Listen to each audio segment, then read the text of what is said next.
Me me mamu moo, me me mamu, me mamu me moo. What? Me me mamu, me my mamu moo.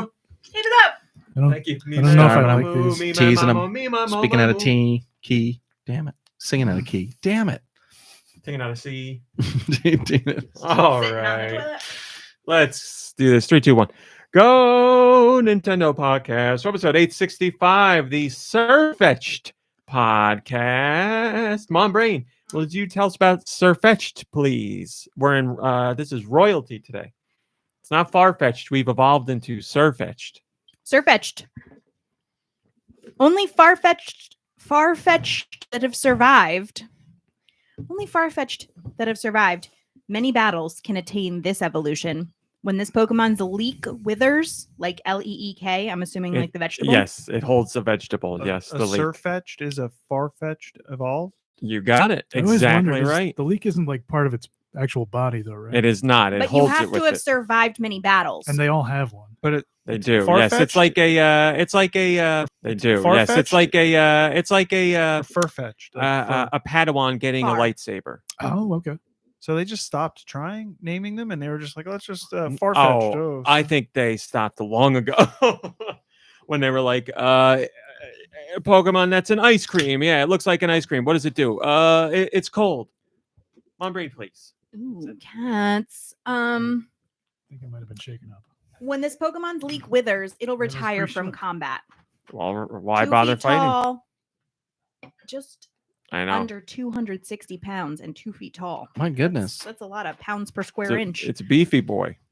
Male and female category, No. of course, is Wild Duck. Abilities include Steadfast. This Pokemon's determination boosts its speed stat every time it flinches. Flinchies. Thanks, MomBrain. That was great. I'm so glad. Hi, MomBrain. You're here.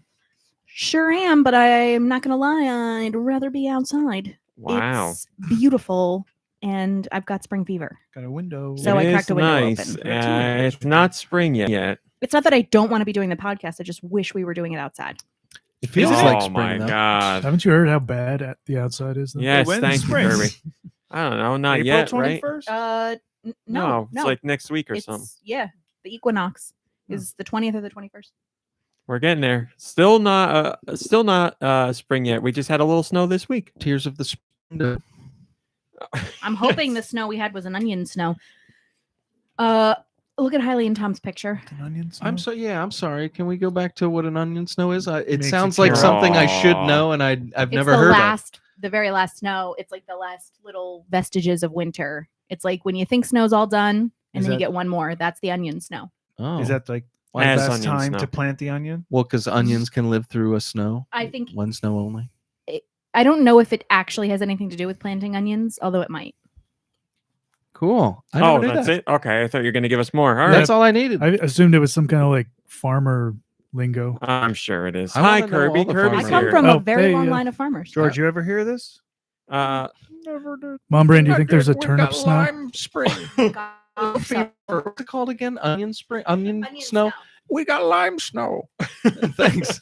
Thanks. I found out for you, George. We Just figured it so out you for you, can- George. Nicky Hill is here. Hello. Deux is here. Hello. I am here. Josh Grobot is here. Joshua, my friend, my old college roommate, my best bud from the wild and crazy days of my life. How are you?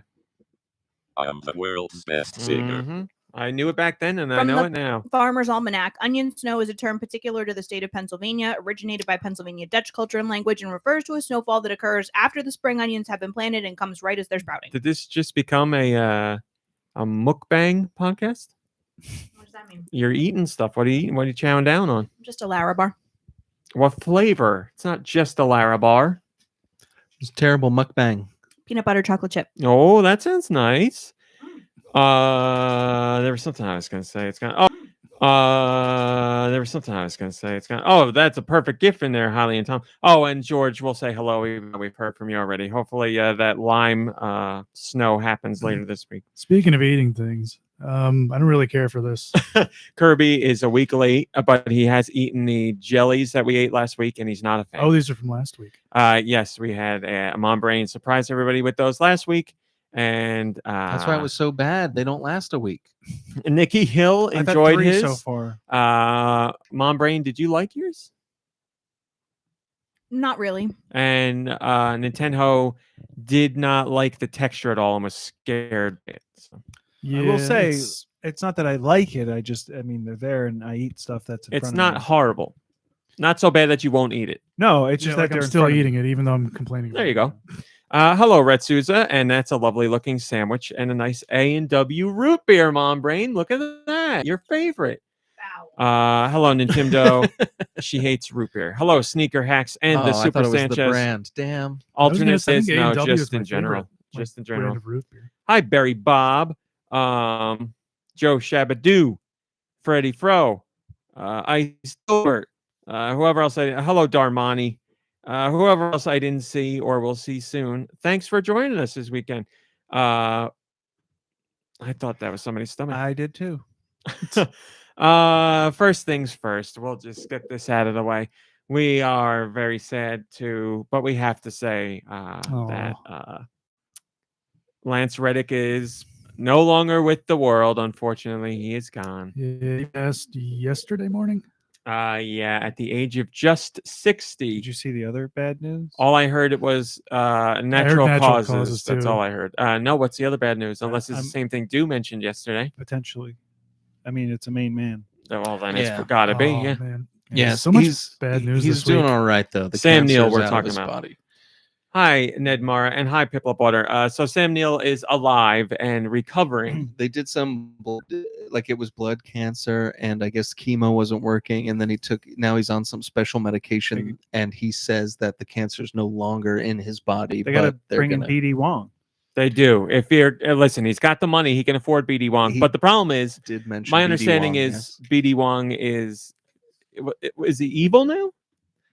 No spoilers. Oh, Like in real no life? Spoilers. yes. Oh, those movies. That's not acting in those movies. That's the real deal. Sam And he Neill's plays a next character treatment named will BD involve They're dinosaur DNA.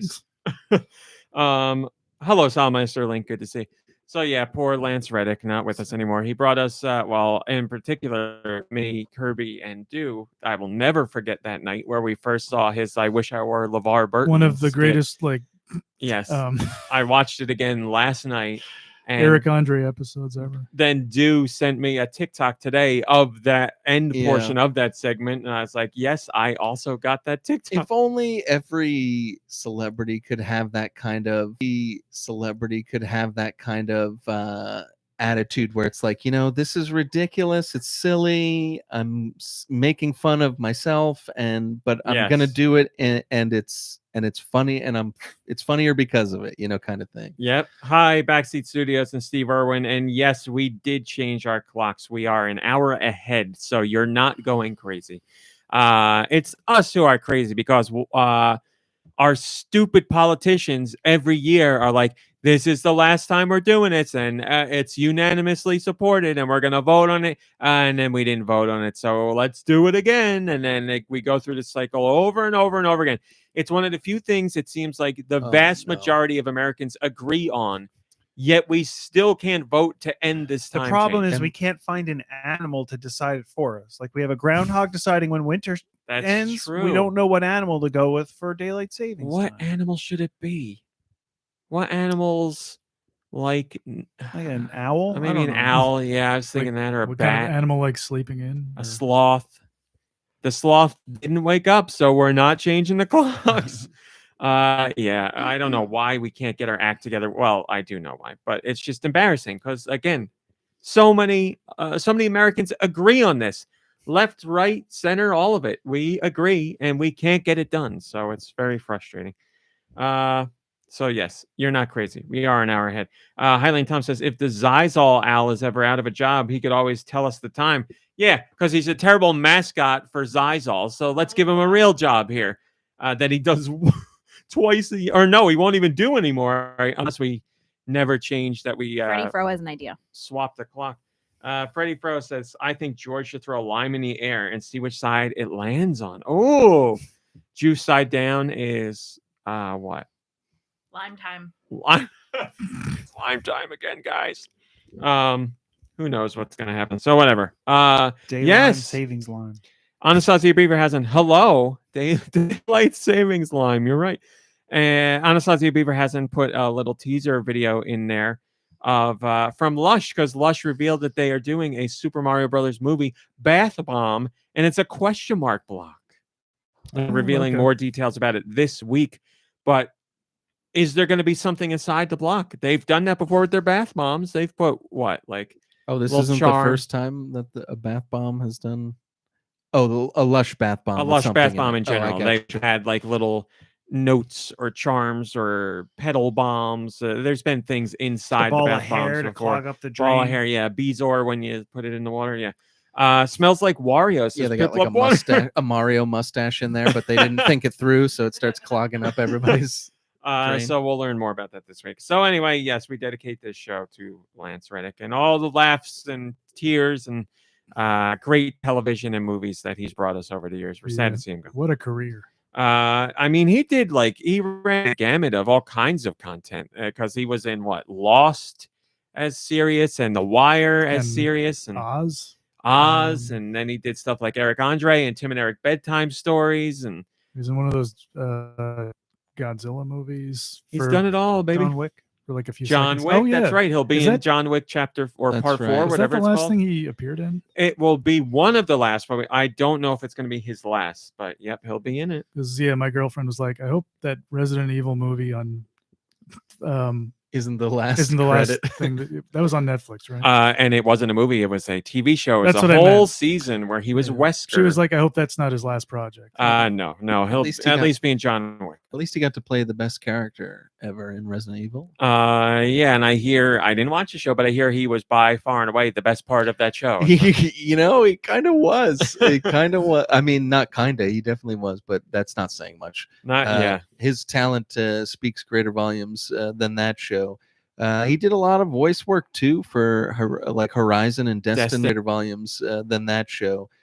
He did a lot of voice work too for Horizon and Destiny. yeah. And yeah, what a talent that guy was. And I said, when we saw that Eric Andre thing and cried laughing the next day, I tweeted him to tell him how much I loved that segment and how much I appreciated him willing to do that. And he tweeted me back with like 7 different emojis of like crying, laughing, and a heart and like a laughing face in general. And I was like, that's great. So That is great. moving on. Last week, I wanted to say this Really because it's important child that got his phone. when we make mistakes, we own up to them. I pronounced the word incorrectly, and I had no idea that I was pronouncing it incorrectly. Apparently, I was going with the British pronunciation and not the English pronunciation. I said Why would you say vehemently that? instead of vehemently. We say vehemently here, which I did not know. I thought we said vehemently, but no, it's an H thing for the UK or Oh, I've never maybe- even heard it pronounced vehemently. vehemently. And that is how I've only heard it from when I was growing up. But there's 2 reasons. A, people don't use the word a lot. B, my parents watch British everything. So whenever I heard They it learned it growing from up, the that's how BBC. I heard it. So, So do you say aluminium instead of aluminum? no, because I've heard aluminum foil a bazillion times here, and I knew the 2 were the same, but I went with aluminum. When you use a public restroom, do you go to the urinal? No, do they say that? I've heard somebody say Moving it. on. I've never heard that one. Now I will say that though, since it's important. We have 2 podcasts in a row where we talk about urinals and Where we talk about what? urinals. Urinals. Where I pice. No, they don't say that. So I wanted to correct myself on that. Next up, The Last of Us has ended. The show is over. Hell yeah. Oh, what? Forever. Nicky Hill, you watched it too, right? Yeah. We don't have to get into spoilers, but now that the I first spoke to a friend who hasn't played the game, and he really liked it. that seems to be how it goes. Yeah, I wanted to get our thoughts without spoilers. He didn't say on anything about the season 1. The what is it? A bloater? Boom? I get them mixed up with Left 4 Dead. Is it a boomer or I think a it is a bloater? bloater. Bloater sounds right. Boomer is Left 4 Dead. Right? I thought Pretty a bloater. I was thinking the other way around. I can look it up. Doesn't matter. But anyway, he had nothing to say about the thirst trap. There. how sexy that one was. What his like the butt crack? Well, I or- remember we didn't say it on the podcast, but I was like, I'm a little concerned. I wonder what people who didn't play the game are experiencing and like how their processing everything. It And then is a like bloater. later that week, the only thing I saw was like, everybody is so surprised by this thirst trap, and it was the bloater like being backlit, like with like all the flames and stuff, like walking out of the pit. And I was Stomp like, on and me, I was like, Daddy. okay, I don't need to worry. This is what people are like That's funny. focusing on. They don't care about the story. You know what I Okay. found out? I found out Jason America. Ritter was one of the clickers See, Really? that's what I found out today. because his wife, I guess, was one of the directors of an episode or something like that. His wife was Kathleen in that one episode, the one character that we hated the most. 2 episodes, right? The 2 episodes that we hated the most. The- She's great actress, Melanie Lansky. Yeah, or yeah, I something know like who. that. But what's her Um, relation to Jason Ritter? They're married. They are. I did Who's not Jason know. that. Ritter? John Ritter's son. He is. Yeah, Isn't he a musician? he's an actor. Oh. He's I think he's in some other show right now, but he is an actor. And to be honest, he's pretty funny on TikTok. He's very much his father, which is great because I like John Nice. Ritter. So yes, they are funny. There's one of him like cleaning out the fridge for his wife, and he's like, it's just a little something you can do to be helpful around the house. And they've had stuff in there that apparently has been there forever, and it's another 2 minutes of him like crying, trying not to throw up from the smells of the stuff, but he continues on with the TikTok. It's pretty funny. Yeah, but I found that out. I mean, I didn't know Jason Ritter would have any connection to the show, but great. That shows how good he is of an actor, because I had no idea it was. But anyway, show's over. Well, if you blinked, you missed all the clickers. That's true. What do you think of it? Any thoughts overall? Yes, MomBrain. I can see you biting your lip. I don't want to talk about it. Oh, okay. Oh, nobody wants I to mean, talk about it. They did it. Oh, you were talking to all of us. Yeah. Oh, okay. I will say it makes me want to go back and play the game, because I remember enjoying the game, and I didn't enjoy this as much. Obviously, I greatly enjoyed the game, but yes, I did not enjoy the show as much. Hello, No Blade, No Bows. Do anything? I mean, I'll skip it if you guys don't want to talk about it. That's the fine. thing is, we've talked about it personally off air Mm-hmm. at length, so there's not really much more. So, like, I'm struggling to think of how to come at this and keep it interesting for the audience without having spoilers or anything. But No, we can skip yeah, it. I mean, like with Peace and Love, I'm glad this show is bringing people into the game world in whatever way if it does introduce people to the game world, and if people watch it and like it, and if people have played games and watch the show and like it, I'd be surprised. But if they do, Peace and Love, for me, a fine show, but the game is so great, and I'm not trying to be that guy that's read the book or played the game first. Like, it's just done better in the game in every single way. And peace and love to those who put together what we got. I mean, I felt like they struggled, not struggled, but I felt like they tried really hard to make it look like the game, and it looks perfect. If you just saw a screenshot, you'd be so hyped, like we were before the show came out. The actors are perfectly cast. Everyone looks great. The little attention to detail in every environment and all that kind of stuff is really, really well done. They just didn't nail it when it comes to the character development, the story, and where their focus was most of the times. Could have used more episodes. I could have used longer episodes. I could have used more time with Joel and Ellie building their relationship. I felt like it was not earned by the time we get to the very understated ending, where, like, when you're holding the controller, it's the most emotional thing you've ever experienced, but when you're watching it on TV, you're kind of like, that's it. So for me, it fell short. But again, peace and love. I hope people enjoyed it, and I hope it brings like video games to the forefront in positive ways. Barry Bob says there could be a game about the Last of Us show. That's true. Make a new game adapting the show. Yeah, It'll be a visual novel, probably, because there's not a lot going There you on. go. I know, right? So dumb. Good. Oh, yeah, I was just going to say, I think I had a similar issue to Deux. There were times when it almost felt like the storyline was too condensed. I mean, there were, in some ways, I appreciated there not being like too many action scenes. But then at the same time, there's like certain action scenes in the game that are also like character building. Yeah. And like you said, I could have used a little more of that. I completely agree with that. Also, while I love the episode about Bill, that was a completely wasted episode as far as anything for character growth for Ellie. We don't get any, like, Ellie and Bill in the game, you get character growth from that, and Ellie learns they about never herself. interact on the show. And in the show, they don't interact at all. And again, that episode, if I were to remove it from The Last of Us and just watch it as its own thing, it was phenomenal. It was a great episode. But as far as The Last of Us goes, I feel like that was a wasted opportunity. So they're doing this with a lot of shows now, but I would finish an episode feeling like lukewarm, and then watch like the behind the scenes thing with all the interviews and everything, like the supplemental content. And like after watching that, it's like, oh, I get what they did. I get why they did that. I understand, and it makes me appreciate it a little bit more. I understand. But I shouldn't need supplemental content to get what they mean off the bat.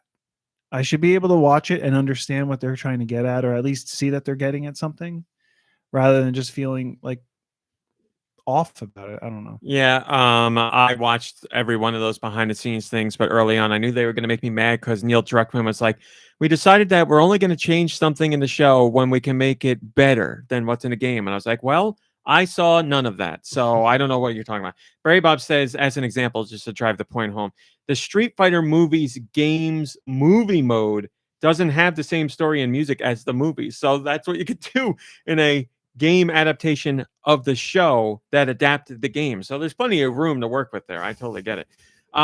Yeah, obviously people really resonated with the show. When it debuted, it was the second biggest debut for HBO, I believe, ever, losing only to House of the Dragon.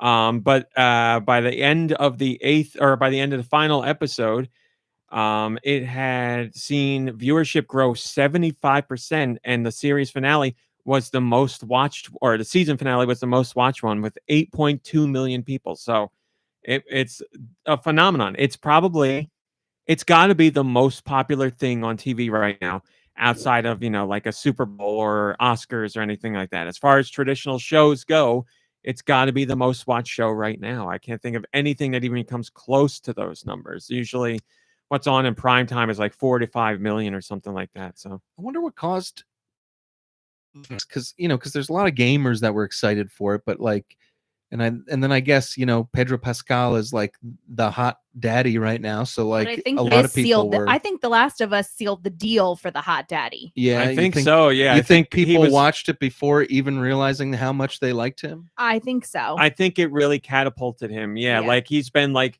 right on the edge. Like people know who he is. It's not like you're getting a lot of them in The Mandalorian. When it comes to FaceTime, you're getting none practically. Yeah, but the voice does it too. But that's what I'm saying. Like, since he's been riding that wave of popularity, he's like at the crest of it. And then The Last of Us is really like that's his breakthrough as far as mass popularity. So yeah, he's a made man now. He's set. So, but is he a main man?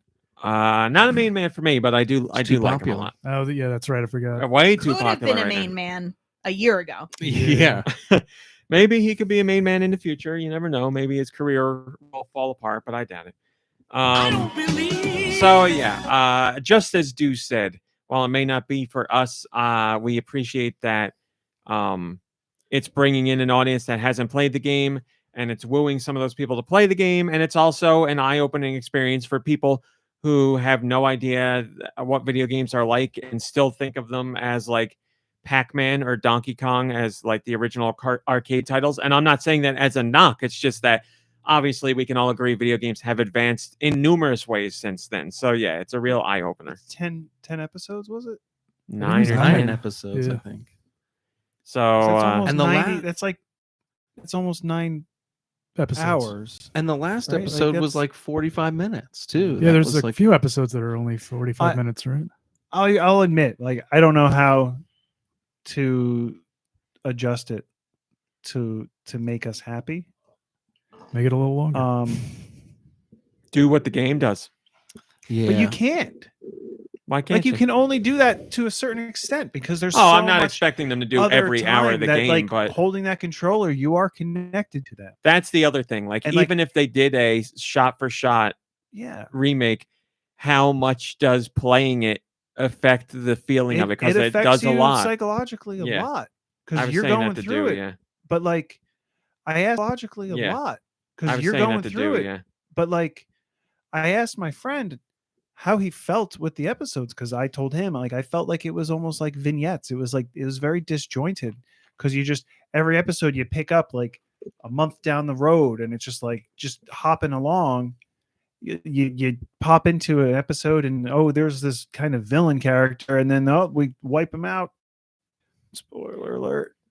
But like, Well, I don't. That's vague enough. or, like, There's a villain introductions- character and we there's, wipe like- him out. like there's like this introduction to a character and then like you move on and they're gone or like whatever. It didn't feel Connected. I but agree. but my friend said he didn't feel that. So Again, yeah, it's probably a different- lot of it different could world. be us coming from having played the game and then you're seeing it in the show and you're like, you're missing the thread tying everything together. So I don't know. But listen, if people are watching it and liking it, it's not like I'm like, this show is horrendous and it's garbage and it makes me mad that people are watching it. I'm very happy people are watching it No, and I- enjoying it. It's just I enjoyed it quite a bit. doesn't do it for me. So You know, I just had some nitpicks. also you got to think that main story, it's not 9 episodes. It's at least 7, right? Because we have the Yeah. Ellie backstory and the is the it Bob? DLC Bob? episode. Bob and Frank? Bill. Bill and Frank. So that you have. You have like, the Ellie flashback episode. You which have the takes Bill you out episode. of yeah. that, and then that other. So like, yeah, I don't know. It's just Oh, you ruined something it for or Red Susie. He says, when I find out there's a villain character that gets wiped out and he's got the shocked Pikachu. Sorry for the spoiler. Yeah. So it's done Apologies. overall, regardless. God. Regardless of how we feel about the quality of the show or the quality of the adaptation, I think we can all agree it's a good thing for games in general when it comes to furthering awareness of what they can be and the storylines they can provide. So Well, that's I'm interested to hear that Nicky's friend liked it, not having seen or not having played the game. The two people that we've been talking to, or at least that I've been talking to, that haven't played the game at all and watched the show, as much as they loved the show until the last episode, they were kind of underwhelmed by the last episode. And it was interesting to hear that Nicky's friend was the one that actually did like it. So I was just curious on a broader scale what people who haven't played the games, who really liked the show but got to that last episode, because again, without spoilers, like it's pretty, the climax is not traditionally climactic. yeah. I'm interested in this. You and I had a little bit of this talk, and I didn't have the answer. I do have the answer for you now because I went to be nosy. It seems like the vast majority of people really enjoyed it. So They still enjoyed it. Well, Yeah. that's good, because that's the one thing that I was worried about, is people would get that the wind would be out of their sails when that part comes, because Yeah. that's it, again, when you're holding the controller, that's the most devastating climax ever. But it could be just like in passing, like, oh, this is lame. You know like, what I what a think? boring. You know what I was thinking too? In the game, that moment closes the game, and you are there, and you're shocked, and you're like, "Oh my god!" and you really feel it. But like, the music is playing. They play the same song in the show, but you go through the very long credits, and then you sit there in the moment.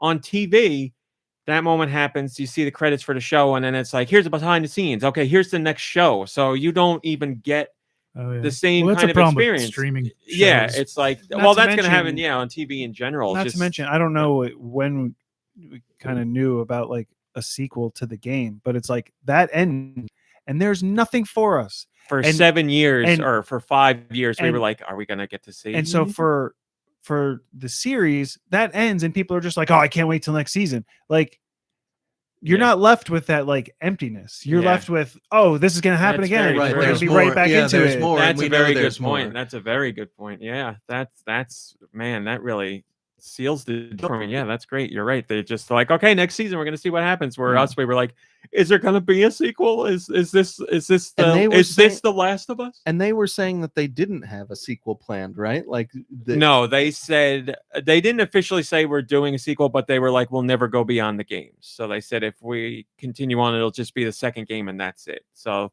they didn't officially say a sequel or a second season was greenlit, but they did say we will never go beyond the games.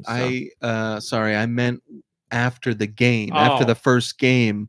Weren't they saying like, oh, we're not going to do, there's no plans for a sequel, but then I guess they're, or it was like, there's no plans for a sequel unless we get the perfect story or something like that. To tell you the truth, I don't remember enough for me to comment on it, but it seems like something they would say where they were like, we'll only do a follow-up if we can get a story that we really feel is worth telling, because they've said that a whole bunch of times. So that makes sense. And it's not like The Last of Us was a huge seller right out of the gate. It sold well, and then word of mouth, and it caught up. Same thing with Uncharted. Uncharted wasn't a big seller right out of the gate either, but word of mouth caught up, and it started picking up steam. So, yeah, listen, we've all said it. It's a good thing it had success, and I'm sure, I have no doubt, the second season is going to set a record for HBO as far as people tuning in to watch. So, whether I'm one of those people, I don't know yet, to tell you the truth. I don't know. What? You're gonna watch. I'm being honest who with are you you. I kidding? honestly don't Well, know. we're all gonna be watching and I'm want to not talk watching. about it. You're not gonna. I can't. Oh, you could see. I MomBrain can't do says that she's again. not watching. No, it's not because it. I would, Don't worry, Just Mom 'cause Brain. what They're happened. gonna I would ruin it. never do it again. They're gonna ruin it. You're not gonna go through it again. I can't live through that again. They're gonna change Um, the story for the better. Speaking of things that I personally didn't appreciate, but I do greatly appreciate the overall message, Guillermo del Toro at the Oscars and his acceptance speech for Pinocchio. As I've talked about on Did his nose this speak? Your podcast, name. I didn't care for Pinocchio story-wise, but I did appreciate it on a great level technically. It was nominated at the Oscars for Best Animated Feature, among other greats like Marcel the Shell and Turning Red, and what else was in there? I forget. That's Well, horrible. I mean, Marcel, we can say for sure was great. Turning Red was decent.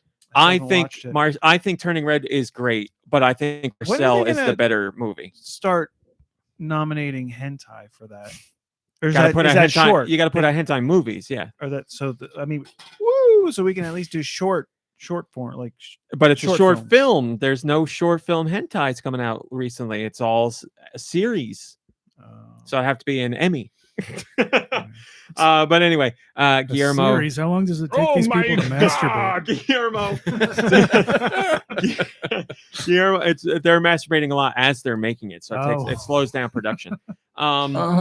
Pinocchio won. Guillermo took the stage and gave like a little 5-sentence speech that I absolutely loved, and he said something I felt for a really long time, and it's so nice to hear someone of a prominent position in the industry say it. He said, animation is not a genre, and I cannot agree with that more. It's not a genre. It's a way of telling film or stories. It's a way of showing things. It's not a genre. It's not like horror, comedy, action, animated. That animated doesn't fit in there because animated could be any of those things. And he's basically said, we're ready for people to recognize animation. And he said something like, it was something like "help us" or something like that, because he's like, Help me. It was a great speech. It honestly made me tear up a little bit because I was like, this is what I felt for so long, and it's so nice. That's to kind of hear what somebody else say it. we were discussing a few weeks ago. Yeah, will anybody in Hollywood listen? Probably not. And again, this is a uniquely. Well, they'll listen when they start, making more money. The money. That's the thing. Like, anime in general is making a ton of money, and it's Netflix's most popular category and one of Hulu's most popular Well, categories. yeah, but Netflix doesn't make any money. Don't worry, it'll make enough money so that they start making them and then ruining them. But that's the other thing. Well, Congratulations. that's the real. I have to say again, I'm not rah-rah conglomerates or big business, but Netflix was like, anime's really popular for us.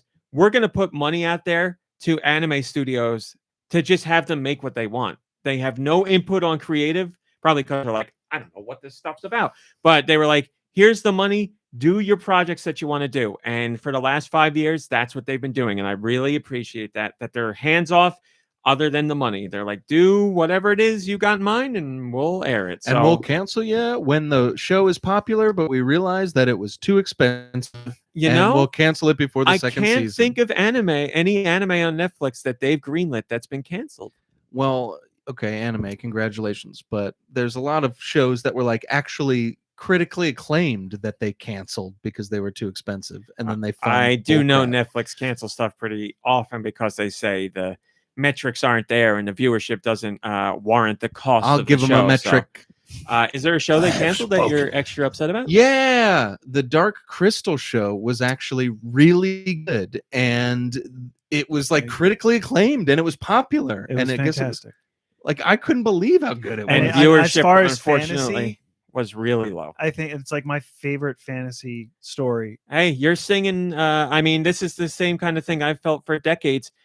People in America wouldn't watch it because it was too silly looking and it had puppets. So they're like, no deal for me. So listen, you're preaching to the choir. I hear you, and it's upsetting, but that's that. Yeah, It's you know what? American audience ignorance. Well, I understand that it's probably very expensive because I understand.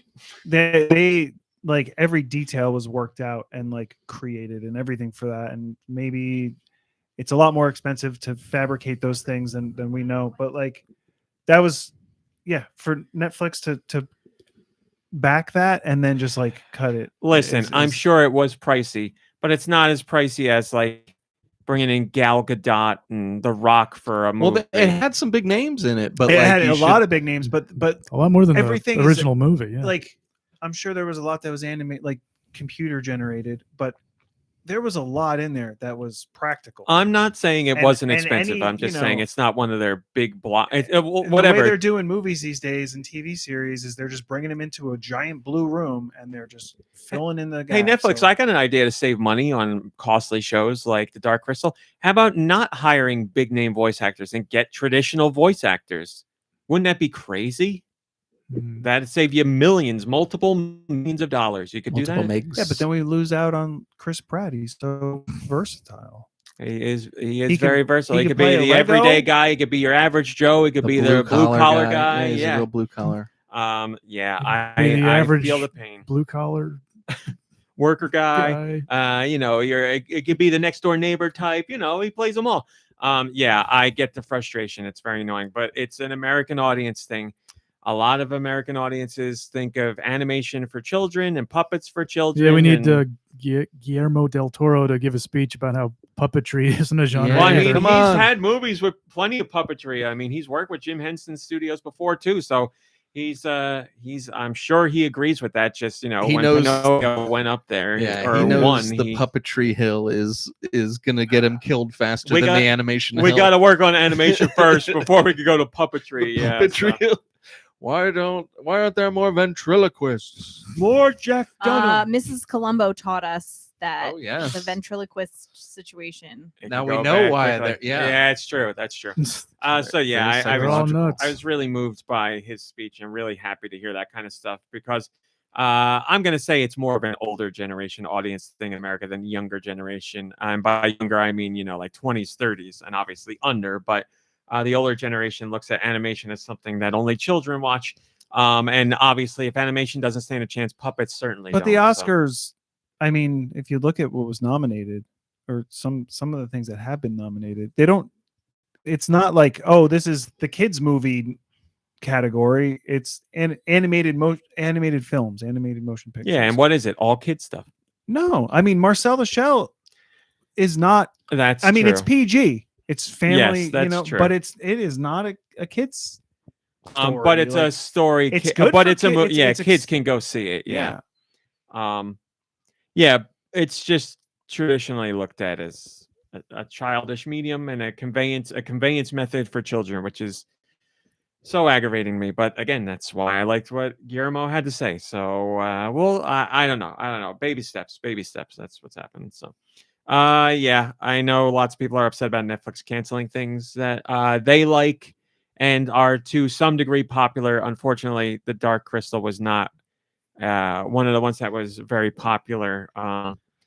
But it deserves to be there, certainly, without a doubt. I mean, I understand justifying cost versus viewership because it is a business. I get it. But there are so many shows we've seen throughout time where they were almost canceled in their first season and then they grew to find an audience, like Seinfeld and Cheers, two of the most prized their formula, trumpeted though, shows ever. Their formula is, I mean, at least what it was like a year or two ago was flawed. So like they look at how many new viewers they get to something.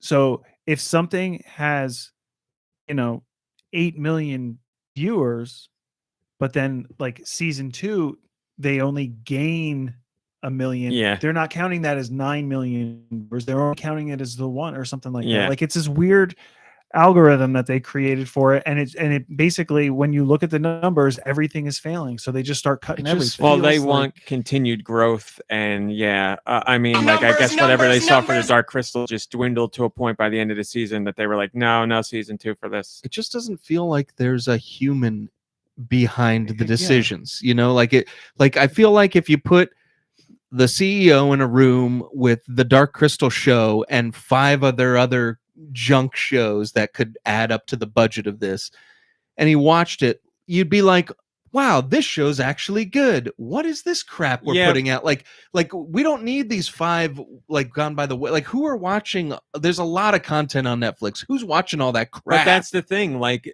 the combined viewership and the combined lower cost of those 5 shows makes more sense for them. And I'm not saying it should be like that. I agree. Like, I think the Dark Crystal should be there. I think you should have someone in charge of entertainment who can balance the spend this much viewership, prestige shows. Like, you need a mix of that kind of stuff, not just we're only going cost. I mean, when you're talking about the creation of entertainment, yeah, I understand cost has to be factored in, but what you're putting out has to be factored as well. And Netflix seems to have that all kinds of screwy. Yeah, but also to think, like, I don't know, I'm probably negating anything that I've already said, but a second season of that show would probably come in a little, like, you don't want to sell it for less money, because the people who were working on it, you don't want to be like, well, we can't offer you what you deserve for it because we didn't get paid enough in our deal. But a lot of those puppets or like models, they're already there. They're already built. You don't have to go through all of that extra time. Yeah, there's definitely you can start kind of a get lower into cost. things a little bit quicker. So like, I don't know. It's just a shame.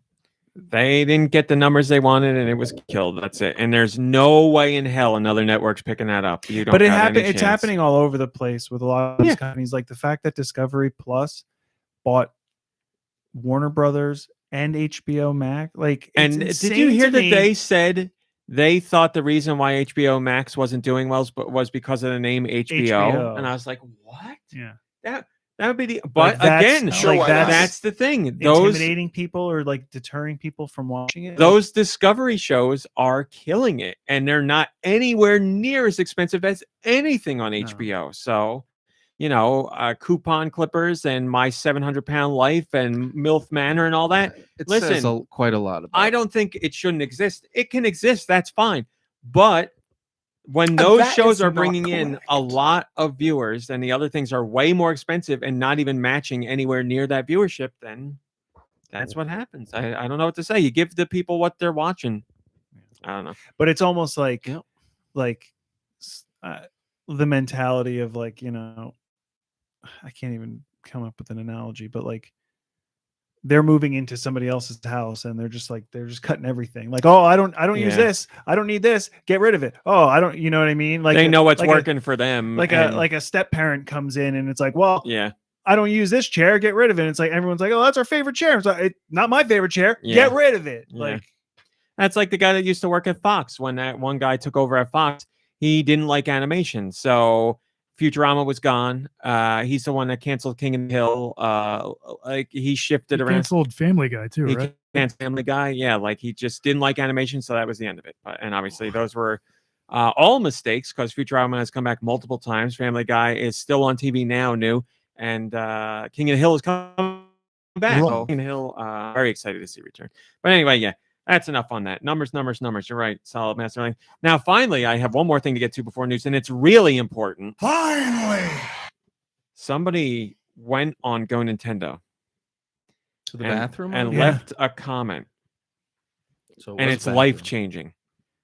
They Is it left Conan? it over 20 times, the same comment, and you're thinking that's a spam message. I don't know. is it Alf?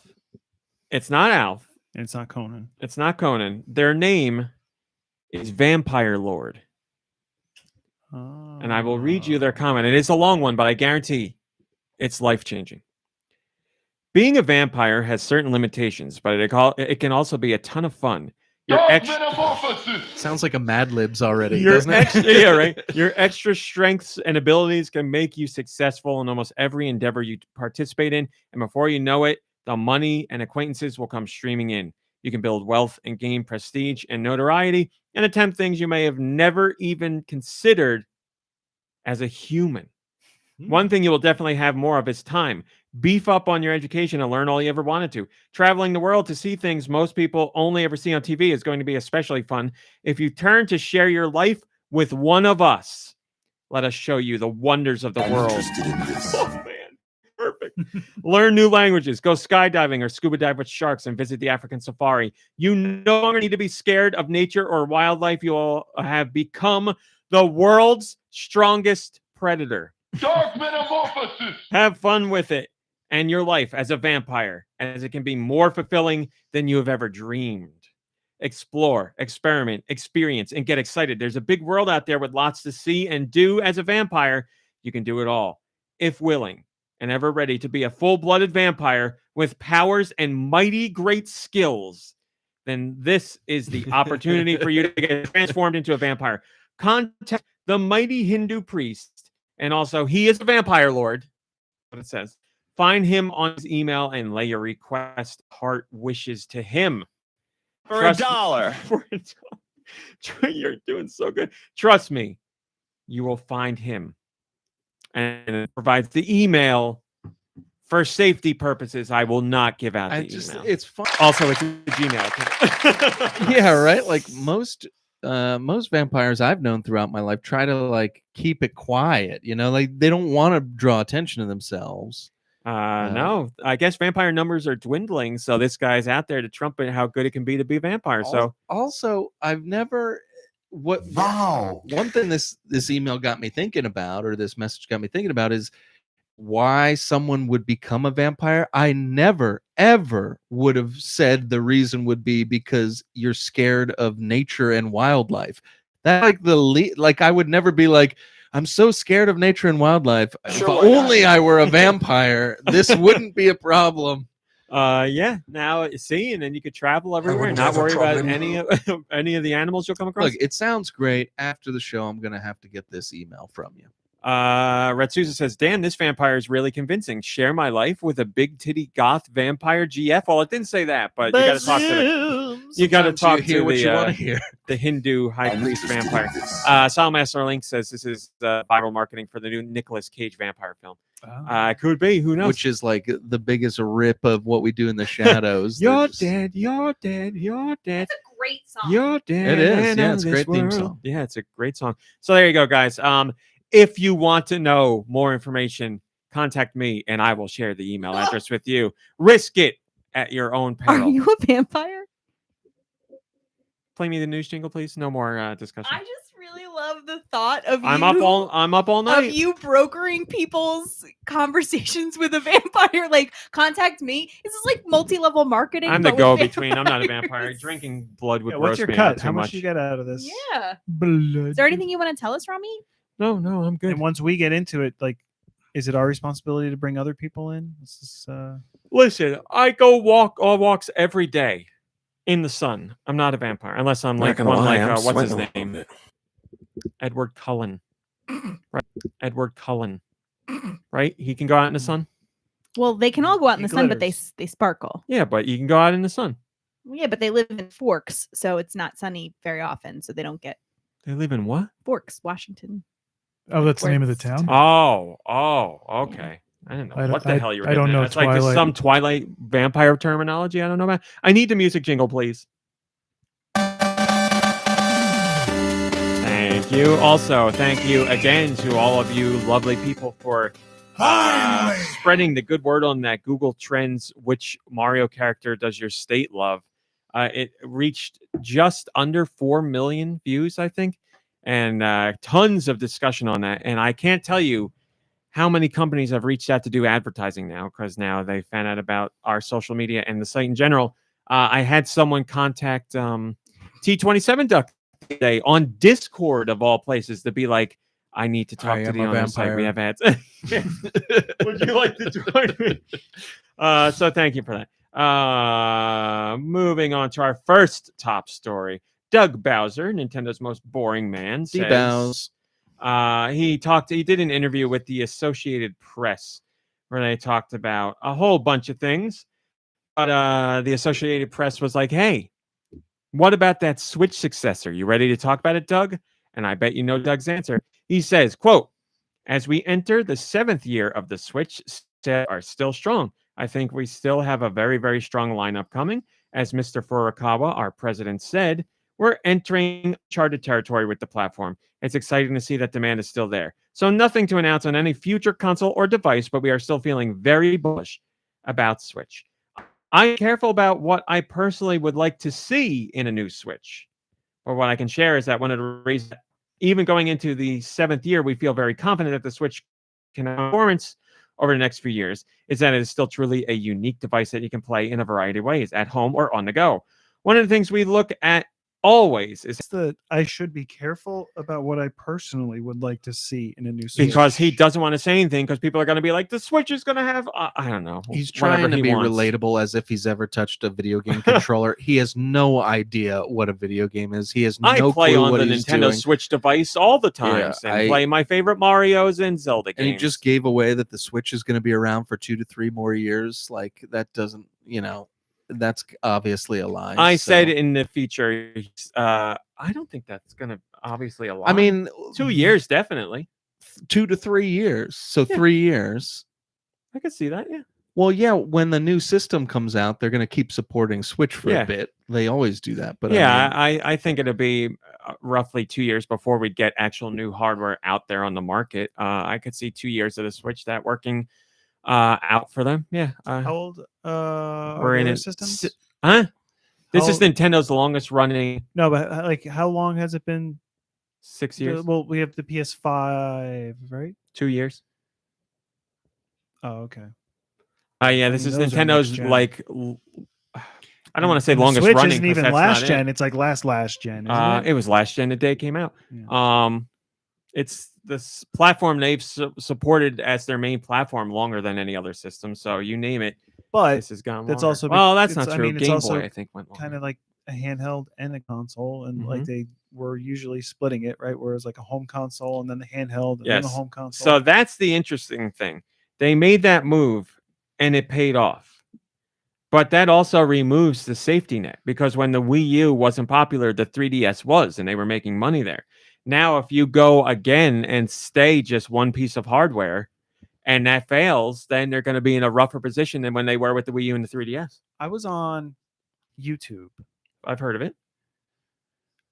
and a video came up that Court Jester had posted when Ubisoft made Court Jester and you out to be as a Rabbids. I remember.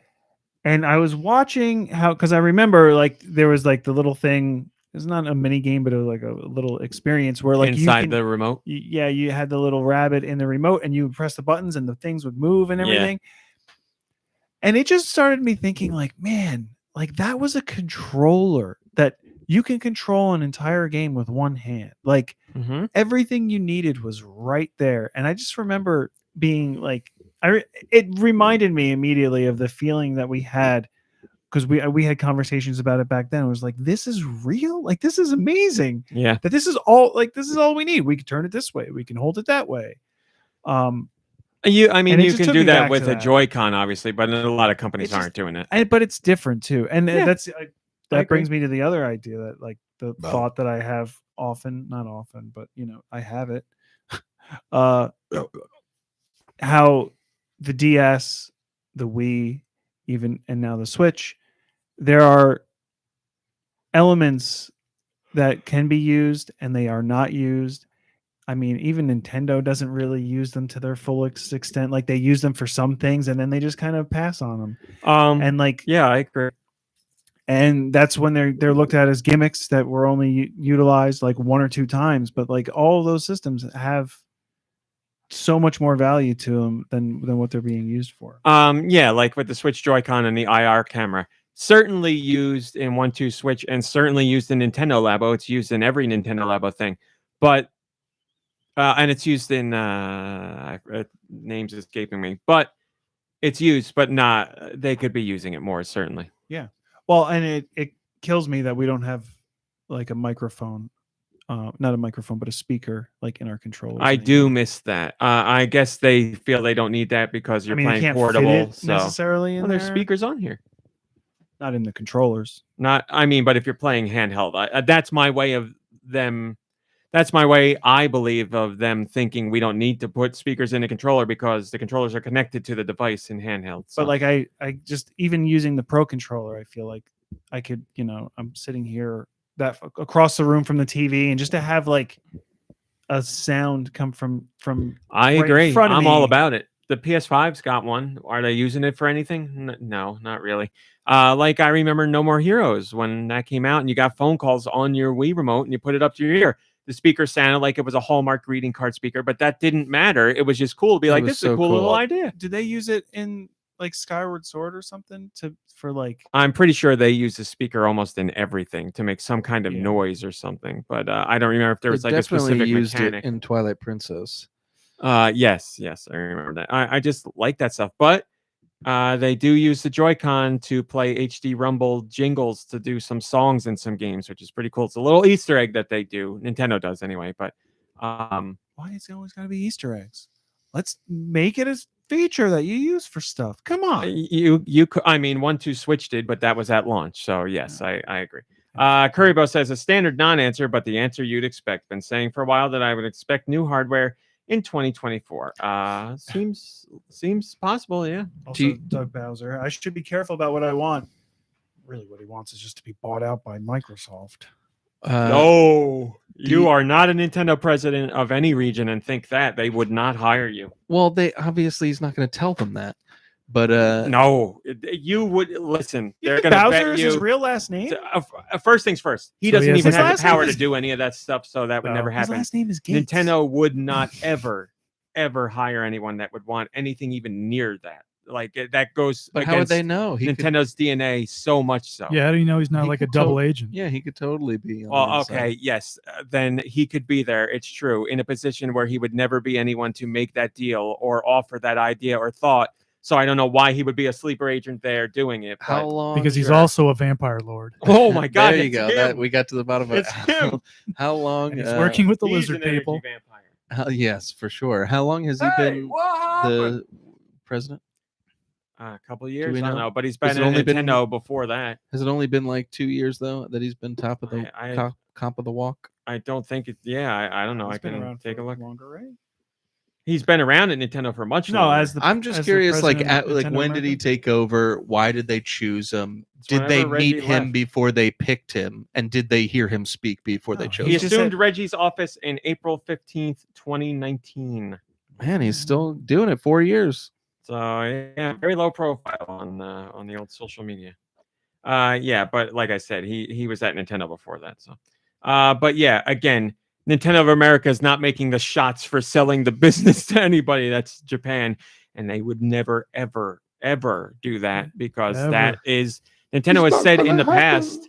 I don't know if Iwata said it, but Nintendo's former president was like, "I would rather the company dies than we ever sell to anybody," because the whole reason we can make the games we make is because we do it very differently from anybody, and that's our style, that's our DNA. So having us gobbled up by somebody else wouldn't make any sense. So That was the previous guy who passed away. that was the guy. Well, yes, he's also dead. Oh, he passed away. So now the new Yamauchi or generation's in. Yamauchi or what, however you say his name, he's the one that used to say that stuff. Vehemently. Then Iwata talked with him all the time, and Iwata shared that same sentiment.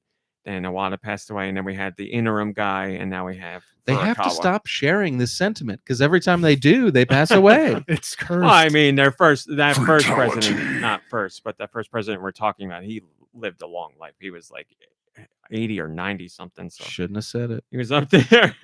You're right. Maybe he didn't say it publicly until that time, and then he died. Yeah.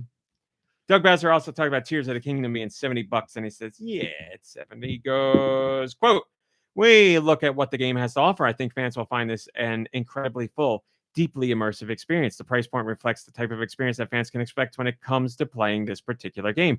This isn't a price point that we'll necessarily have for all of our titles. It's actually a fairly common pricing model, either here or in Europe or other parts of the world, where the pricing may vary depending on the game itself. Now, to be fair to Nintendo has always done this kind of pricing. They've just never offered $70. They've done 60, 50, 30, 40, all that crap.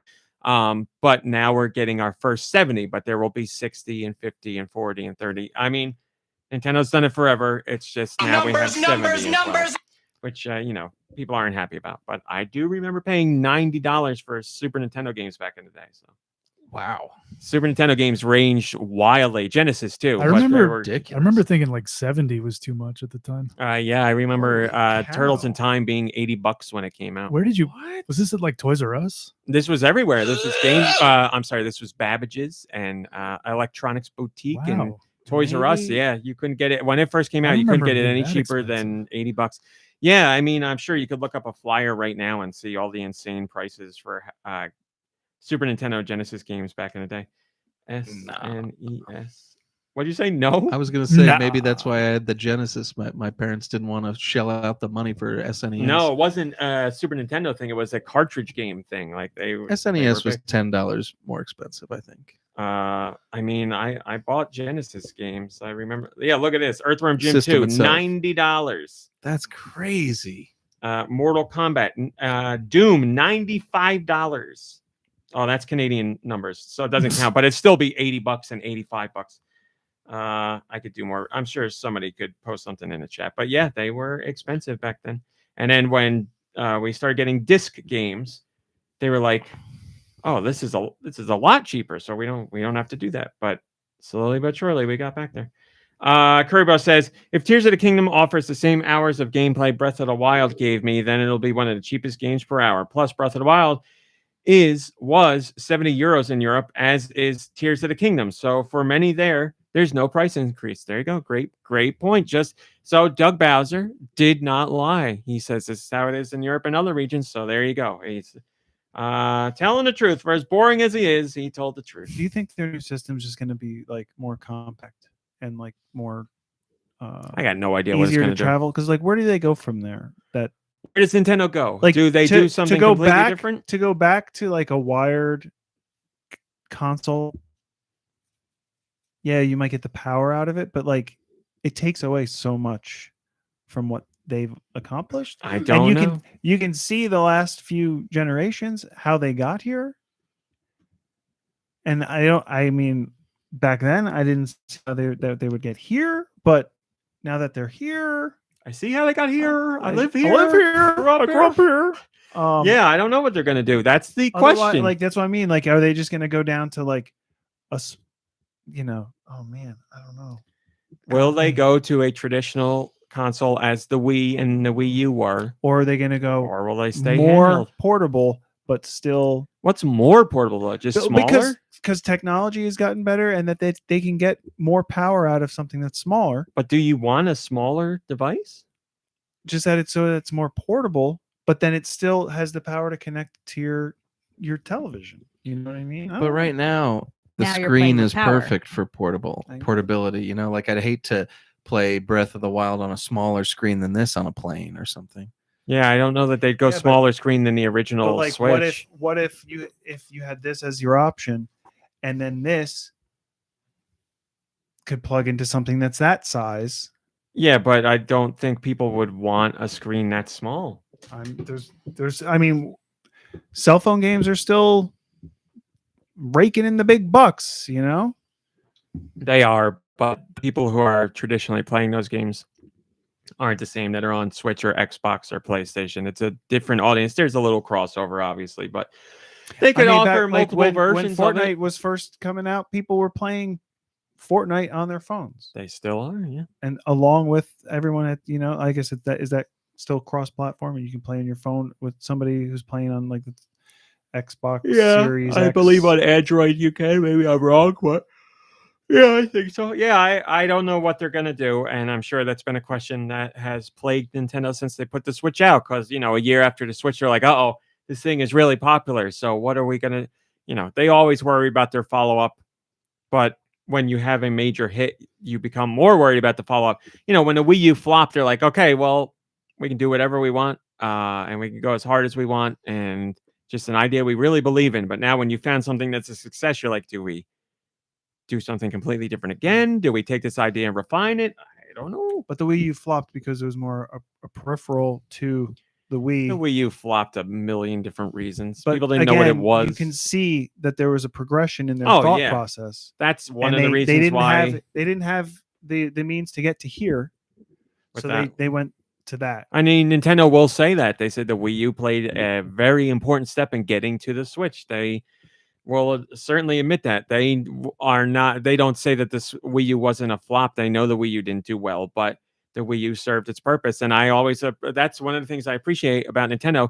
Even if an idea misses the mark, they're not willing to give up on it. They're like, well, we could approach it this way, or we could do this and change that, and it could become a major hit, which is exactly what happened with the Wii U and the Switch. So they took what the few people that bought the Wii U, they took what people liked about it, and they also took what people wanted out of it and made a system that 130 million people have bought so far. So worked out. I don't know what's happening next. It's scary and exciting. It just as needs a a little Nintendo thing fan. in there where you just put a couple drops of an essential oil. You know? And then while you're Ooh, playing, you're that's like- it.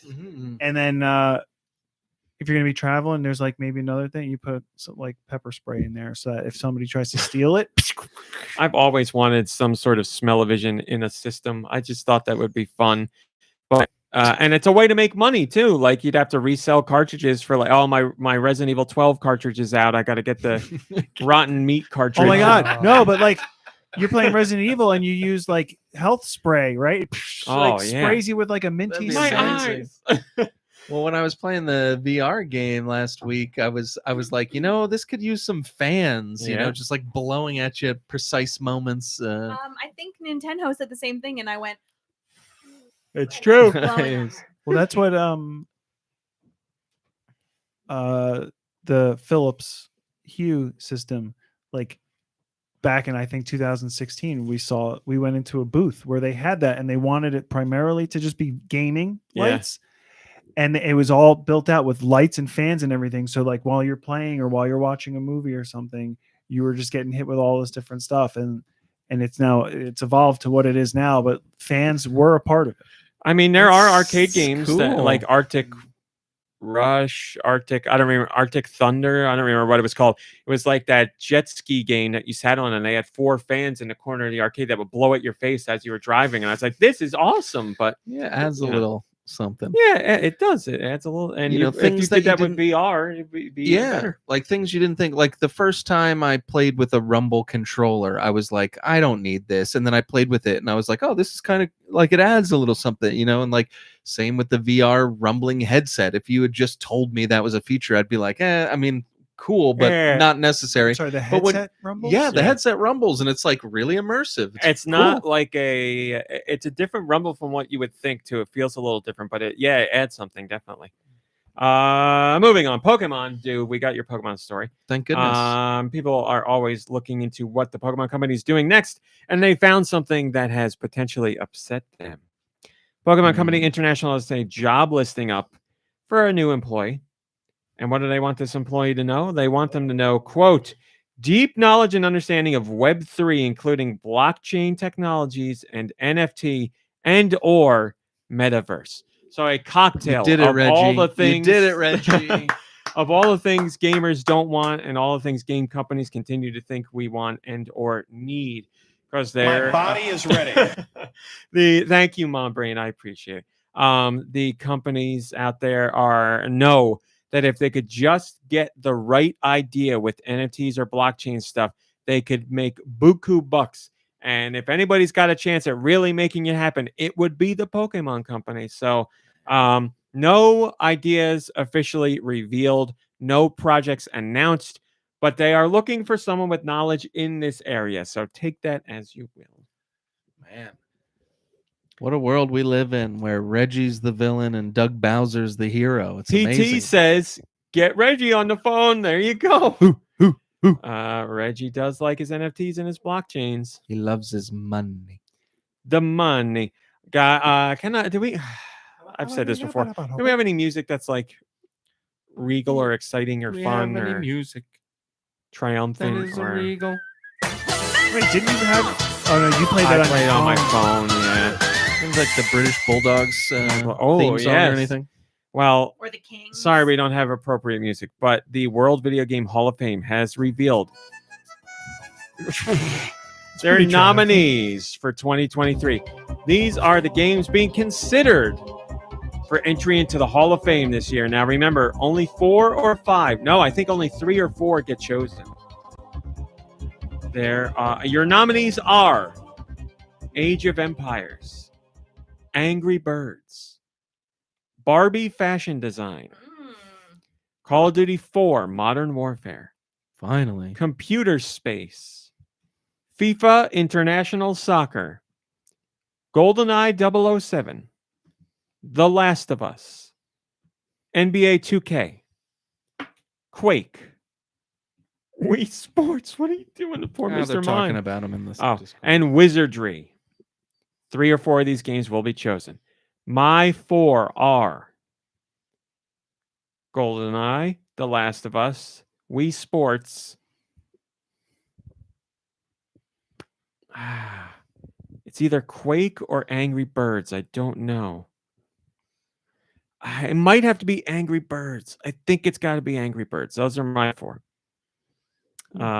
Any dissension in the ranks here? Anybody have one that I didn't pick that they want to see make it into the Hall of Fame? I don't know enough about. What was Wizardry about? Some PC game. Like a Okay. dungeon crawler or something. Oh. Yeah, like that, Quake, Computer Space, and Age of Empires. I don't really know enough about. I also don't get how it.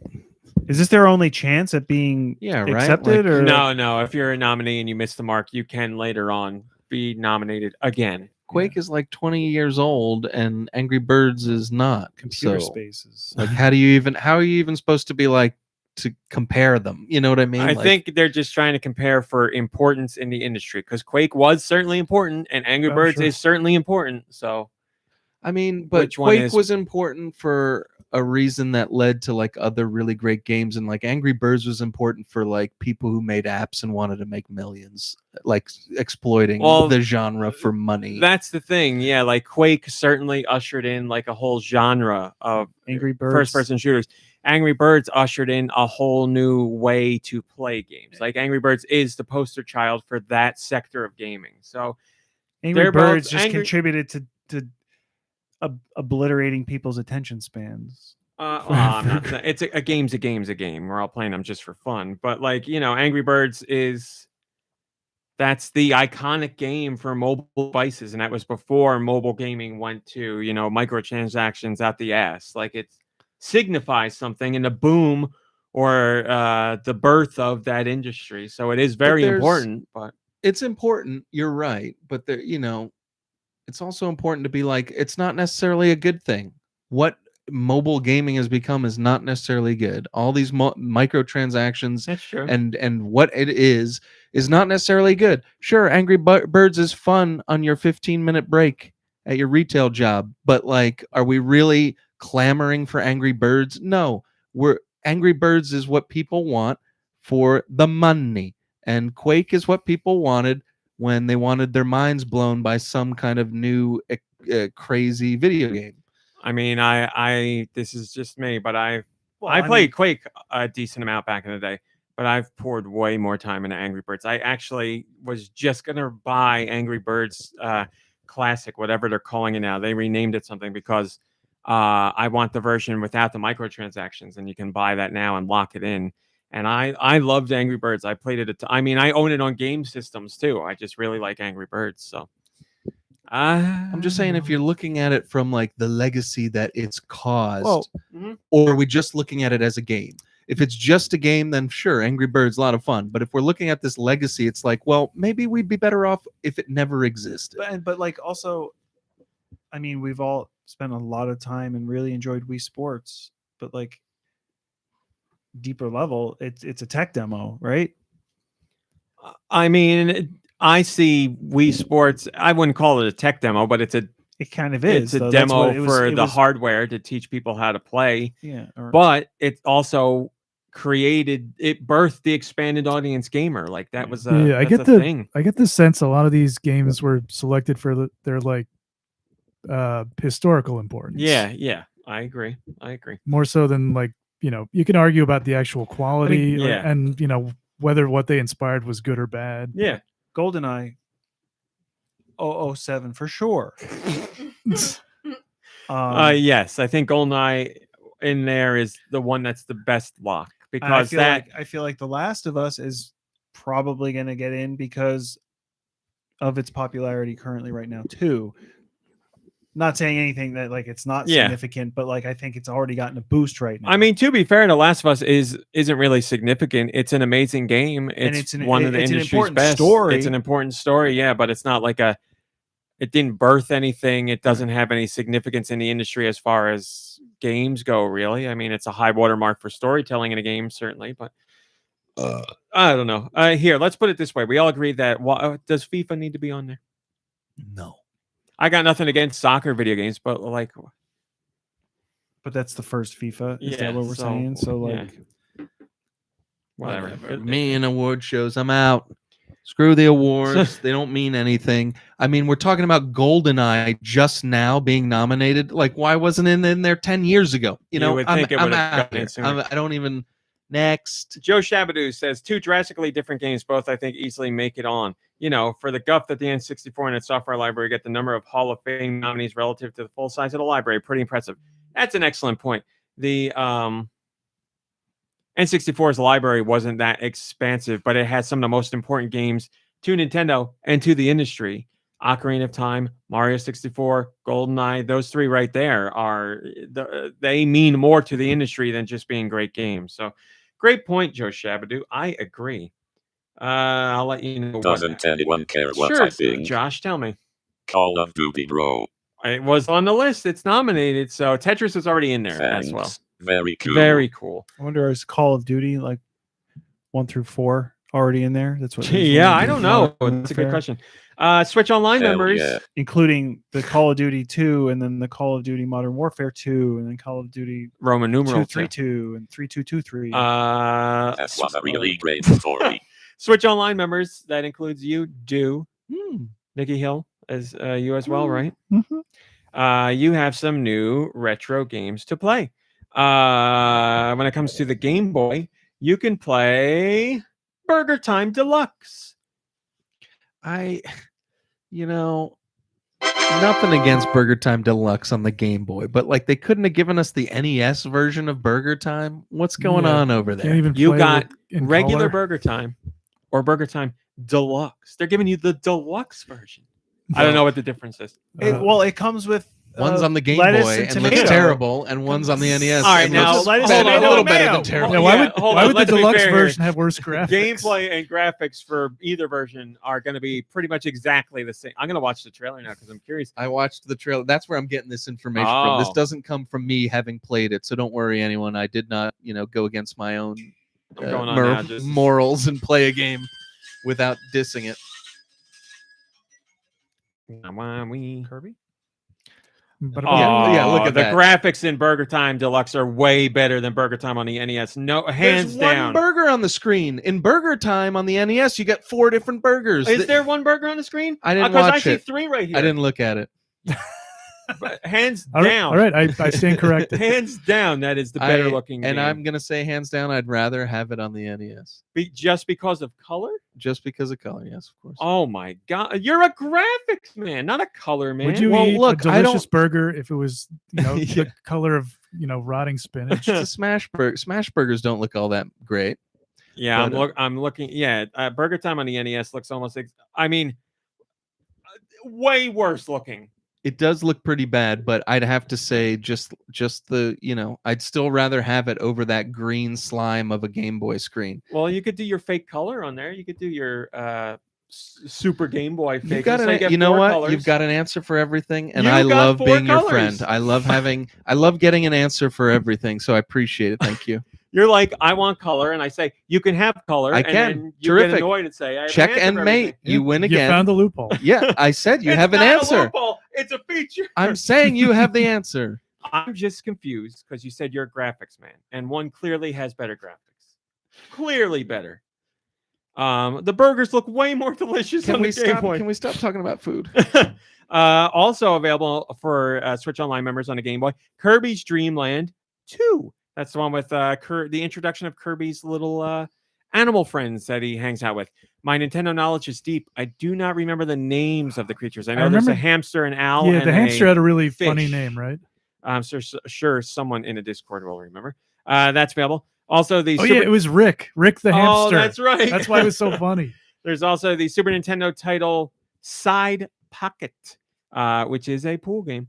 Any NES title Xevious. So, tell you the truth, outside of Side Pocket, people know of Side Pocket, but outside of Side Pocket, you're getting games that are notable, or at least people are aware of them. So you get a big name game in Kirby, you get Burger Time, which is a franchise people know. Xevious is a notable shooter, and then Side Pocket. Steister says, glad they're still updating the older services as well, but a bit disappointing this month. I really hope we get another heavy hitter soon on the Super Nintendo or the N64. I love this service, and I think it's one of the best deals in gaming. I hope they keep the hype going.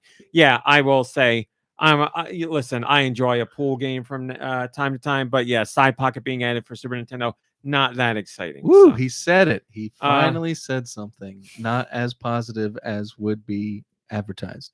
Look, I agree with that person who commented. I love this service, but come on, like Side Pocket and like whatever else. Like let's get something a little meatier. Like just Give a me little an bit. example. You got Burger Time. How much more meat do you want? I want Mystical Ninja. I want Turtles in Time. I want Chrono Trigger. I want Mother 3. I want. Oh, okay. Well, then why are we even talking about? No. Mother 3's never been localized. That's a huge ask. Chrono Trigger's never been released on any of the virtual console services anywhere. Forgive me for asking. Sorry that I wanted to play games. Forgive me, Nintendo. And Turtles in Time Square. you can get on the Switch. I want to know why we can't. For money. Why can't you be happy with Side Pocket? Why can't we Yeah, right. Why can't Side Pocket has surprisingly realistic graphics in the corner. The It's guy true. who's doing this looks pretty good. Can you tweet Capcom and just ask why we can't get the Disney afternoon game? Can I tweet them? thing? Sure, I could tweet them. Yeah. I mean, you're the news outlet, so get the scoop. I mean, you want me to email them and ask? I can do that. I got a Capcom rep. I can ask them.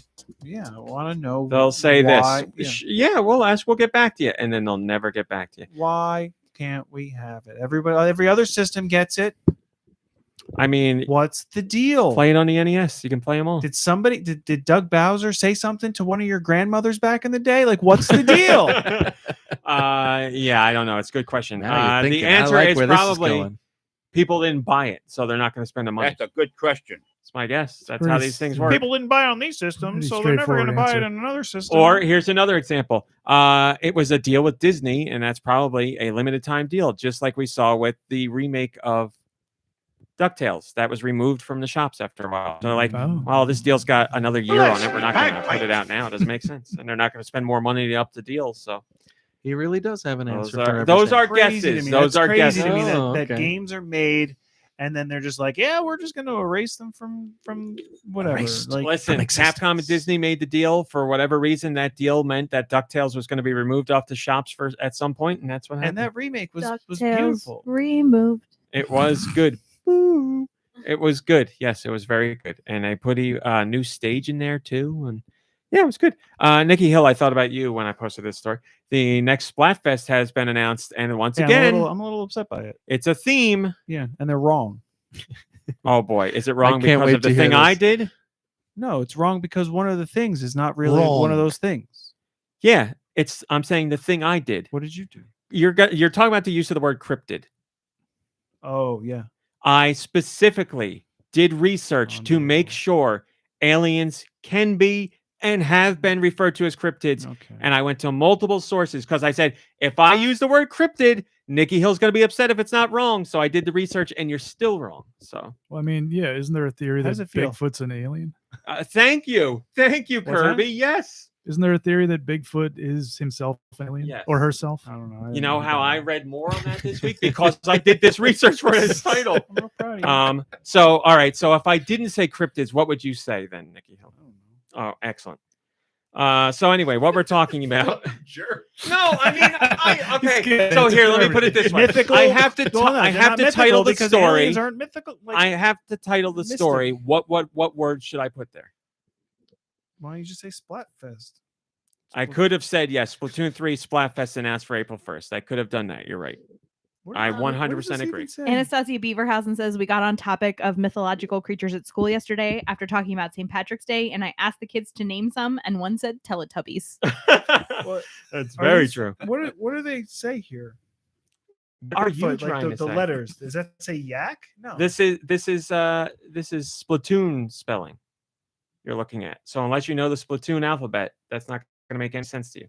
So that says Bigfoot in Splatoon language. I don't know what it says. I don't read Splatoon language. Okay. It seems. I mean, I don't know anything about the language, but it seems like it's missing some letters. but- Yeah. So anyway, this is Bless you. bless you. Almost bless you. As I wrote in the title, but Nicky Hill disagrees, and that's fine. I mean, no, it's up for debate. I don't necessarily consider aliens This or is the like- theme of this Splatfest is creatures that may or may not be real. How's that? Sure, whatever. That you have can call 'em team cryptids. People call them that. you have did the team research. Nessie, team aliens, and team Bigfoot. The I Splatfest think kicks like off. Chupacabra might be better than aliens or something. You know what I mean? That's true, but probably more people know about aliens than Chupacabra. But it's weird here because it's We like don't know anything about any of them. Nessie is like a single entity. Bigfoot's like a single entity, and then aliens is Just- like yeah. all aliens. Mothman. This is Nintendo being inclusive. Like, you know? I guess you could say Martian, right? They could say Martian. But well, Alf. people would if you did Alf Martian, would be better. Alf would be better because then because he's like We singular. know Alf is real. What do you mean? If Well, they they- said Martians, people would be like, "Why wouldn't they just do alien?" Like, And it would be inclusive alien life forms. yeah. And so it's let's get this inclusive. straight though. Well, Martian means you're from Mars Yeah. as well. The yeah, winner, so I'm sure people would be like, "Why wouldn't they do aliens instead of the specifically winner of Martians?" this is not who votes for one of these more. It's I rep this team and I'm going to fight to the death. Because you think So, Nessie's so real. the winner are the most winners who rep the one of these three, right? I just want to get it straight that's what The how- winner is the team that fought hardest to show that they think their choice is real. who won the most. Yeah. Not to say they fought the hardest because I fight They really fought hard, the but hardest to win, and they won. You don't fight the hardest and lose. I fight really hard when I play games and I'm terrible, so I lose. So yeah. Yes, but the winners here are the team that fought the hardest because the Splatfest is over. We know they won. Oh, who won? That's what I'm saying. We'll find out April Oh. 3rd. So whatever team wins fought the hardest. Well, 'cause sometimes they won. fighting your hardest just means doing your personal best, right? Yes, and whatever team's personal best takes them to the win means they fought. Okay, I mean, Of there's course. gonna be everybody people fought who are their gonna fight their everybody hardest and fought there's- their hardest, but some teams fought the No, best. no. I'm just trying to play devil's the advocate. best hardest. There's The- just yes, the best whoever artist. won the most, the winningest team. The winningest team. Yes. Yes. Everybody fought their hardest, but the team that won the most is the one They that fought their wins. winningest. They fought their winningest. So yes, the team that wins So the represents the one that it's so hard to say now that we've done all this. so the You have a play winning here- team, and that's the team. So what you want to do is you want to choose a team you don't like and then don't try very hard at all. You could do that. So let's but say also this. don't win. The majority of the people on the winning team feel that the team they've chosen represents the creature they believe is real. Sure. So let's say Team Nessie wins. The majority of people on Team Nessie chose Nessie because they feel Nessie's real. By the way, we know Bigfoot's real because we've all seen Harry and the Hendersons. We've seen that TikTok of that Bigfoot flipping down the mountain in Oh, the that snow. We know he's real. Doesn't get realer than that. Listen, if I'm playing on a team here because I think one of these is real, hands down, Team Alien. Like, come on. Can you really pick another team? Oh, if you're thinking it's real. Yeah. You got to go Team Alien. That's at least got the most wiggle room Like you're talking about the whole universe. Bigfoot, like Maybe I'd call them elusive beings. Beings. Wait, I thought you said you believe in Bigfoot, Rami. Oh, I mean, do I really believe in Bigfoot? No. Do I like to Well, that's believe not in what you Bigfoot told for me. fun? Yes. What That's are not you what you told me. thinking? Listen, I think Bigfoot's got a better chance than Nessie Okay. because Nessie is one, as far as we know. Bigfoot is a whole bunch, Nessie's real. and aliens No, are. Did you see? Many. Did you see? I think it was a couple Don't months make me do a ago Bigfoot call. that- He'll be here in a second. that they Do think it. they You found better like do it. they think they saw like you the better do it. carcass of like a baby Nessie, but it wasn't in around Loch Ness, so it's like a distant relative or something. That's the but- problem. Yeah, They should call it Locky because then it could be in any lock. This guy Hey. gets it. You're exactly right. Isn't Or there? Lakey. Oh yeah, I Is guess that Napoleon Watery. Dynamite? Drippy. Then they could be anywhere in the world. Wet- Isn't Yeah, here at Lake that's Loch just- Ness? Scientists Displaced. right? Here he comes. Now you there's got a- it. I want you to know that the trail by our house, you can follow signs to find Which cryptid do you a believe in? Bigfoot. Loch Ness Bigfoot or Utsi? It's Utsi. And if you walk all the way to the end of the Where's that trail, one, you huh? find a dwelling. Well, okay. You find a I'm Team nest. Nessie now. There it is, Well, right that's There is a creepy. Bigfoot nest. I'll take you guys there when the weather I gets didn't nicer. even know they build I'll nests. come check Yeah. out the. Well, nest. there's two things I know about them. They build nests. They wear watches because I've seen the footage. so. Yeah, that's great. Mysticoy, perfect name for this conversation. Mysticoy says the Loch Ness monster is my favorite, but aliens are the only one I think might be real. I don't know what to do. The question is what is your favorite? It's which one do you think is real? You have one answer, that's right. aliens. And what if you don't believe in any of them? Then you abstain from the Splatfest. Okay. Or you do what Nicky Hill said, join the one you believe the least and play terribly. Oh, okay. Or you just But abstain then you still altogether. have Play two regular others. Splatoon. You could still play Splatoon 3 regularly without voting. That's it. I guess. Last week, Japanese scientists placed explosive detonators at the bottom of Lake Loch Ness to blow Nessie out of the water. There you go. North America, what do we got? Let me tell you. We got Bayonetta Origins, Cereza and the Lost Demon out yesterday. Have a Nice Death coming out March 22nd. Air Battle. Alice Gear Aegis CS Concerto of Simulatrix. Amber City. By the way, that's not one of the Alice Gear game isn't one of those like I'm throwing every name into here for better algorithm searching. It's just a bad Japanese name. Animals names. Arcade Archives Turbo Force. Backbeat. Bittersweet Cohabitation. Blocky Farm. Cute and Creepy. Draw a Stickman Epic 3. Emoji Kart Racer. Fantasy Ball. Flame Keeper. Fur Squadron. Fur Squadron is basically a Star Fox ripoff. Oh. Furry Fury. Smash and Roll. Kung Fury. Street Rage Ultimate Edition. Yes, that is a new beat 'em up based on the Kung Fury movie. But I've seen everything. Link the Cubes. Loop. Loot Box Simulator. Heroes of the Dark Age. Metal Dogs. My Little Prince, a Jigsaw Puzzle Tale. No Adventure. Off the Tracks. Oh, MomBrain. Peppa Pig World Adventures. Bum, bum. Post Void. Puzzle by Nikolai S. Masiu. Remnant from the Ashes. Saint Maker. Sherlock Purr. Didn't even try and make a pun there. Showtime. Sherlock Holmes.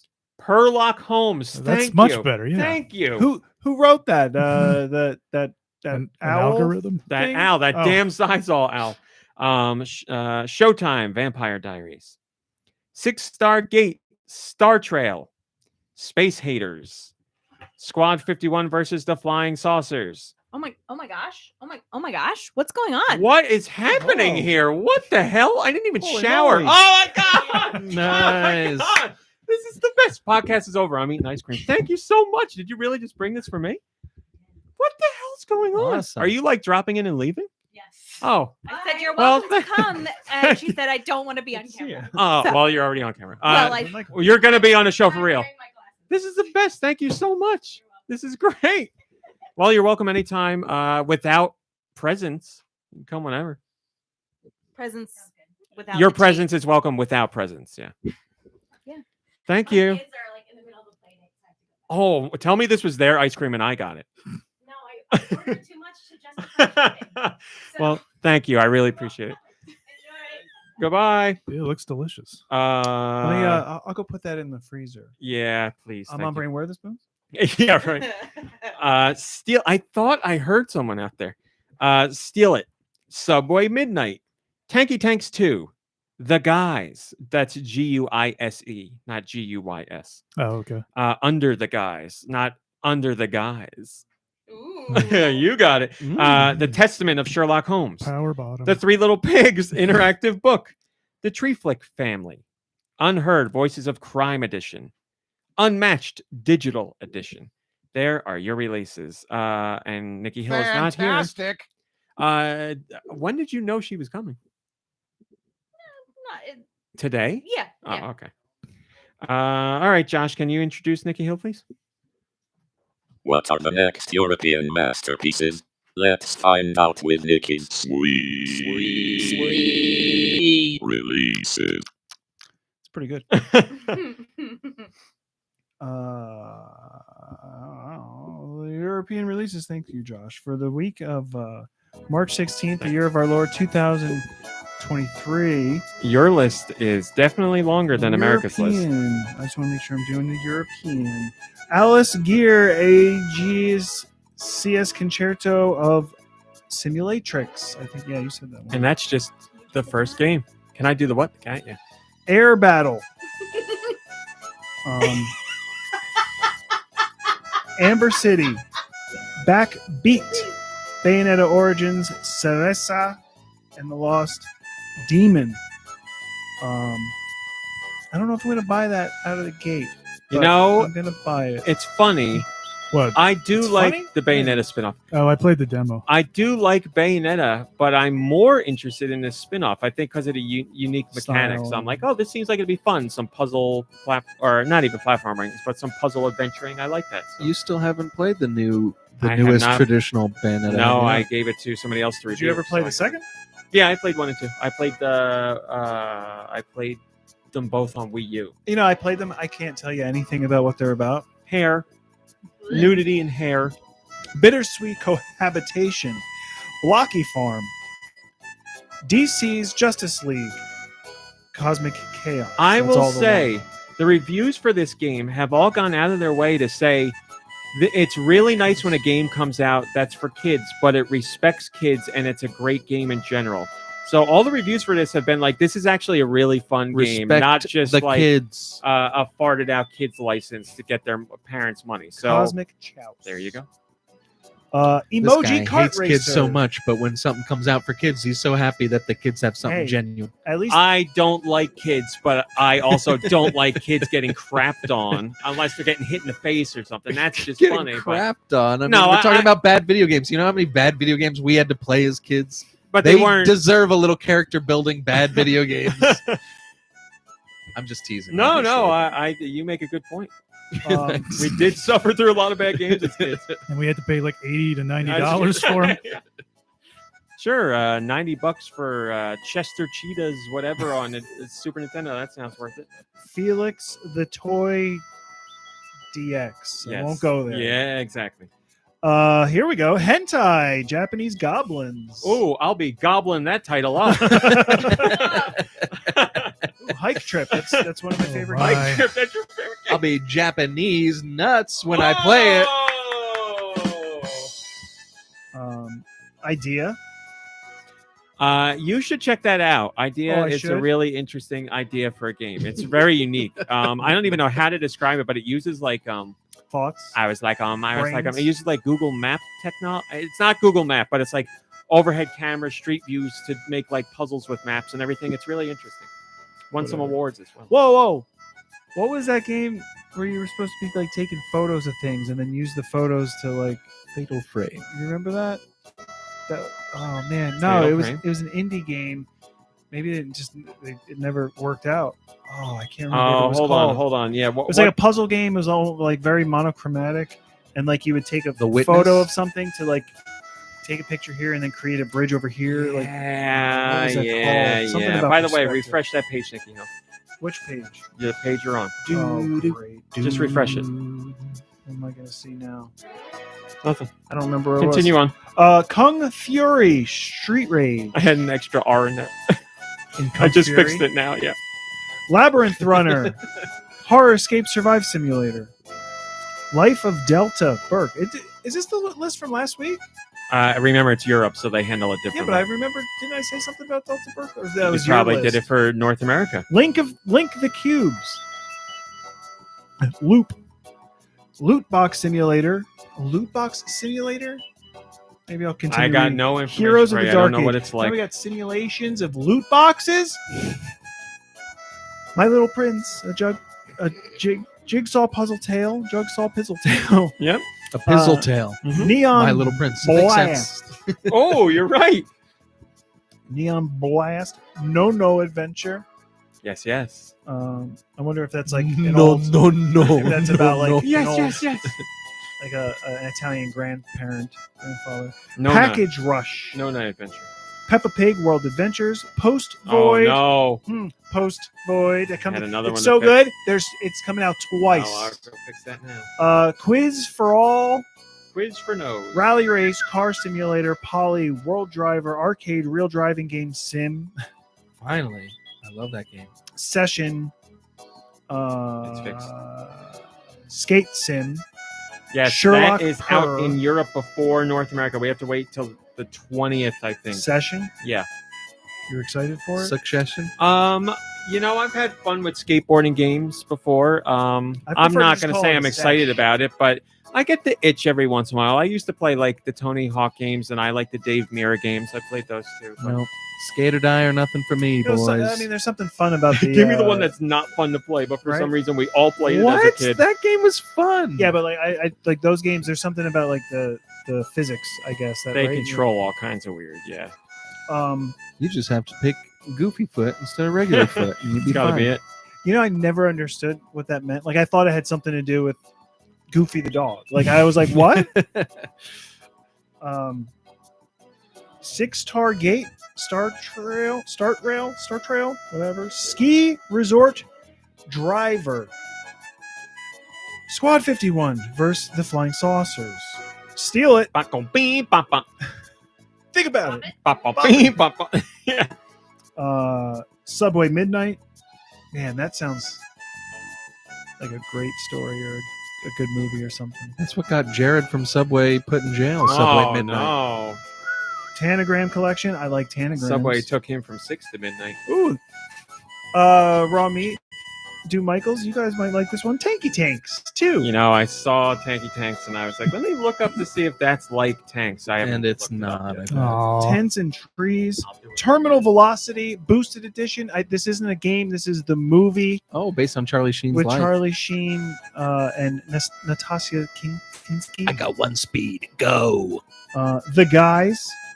Not the guys Guys, but the guys as in like the disguise. I don't know. Or like, is that what is a guise? MomBrain, you know words better than Under the that. guise, like the The like assumption or understanding. Like Yeah. the disguise. like the lie of Okay. Is that why disguise? Anyway, I mean, probably related Uh, somehow. that guys, disguise. The Legend of. Oh, we're talking about Tanky Tanks. No, I mean, that looks like Tanks, Tanky Tanks. right? It's got a cute. I mean, name. what is it? 10 frames per second? What's going on here? I think they slowed this down for some reason, but Is it Tanky Tanks 2 you're looking at? it's exactly like Tanks. But is that 2 or is that? Yes, Oh, this is 2. boy, He's You being, gotta check your internet being connection.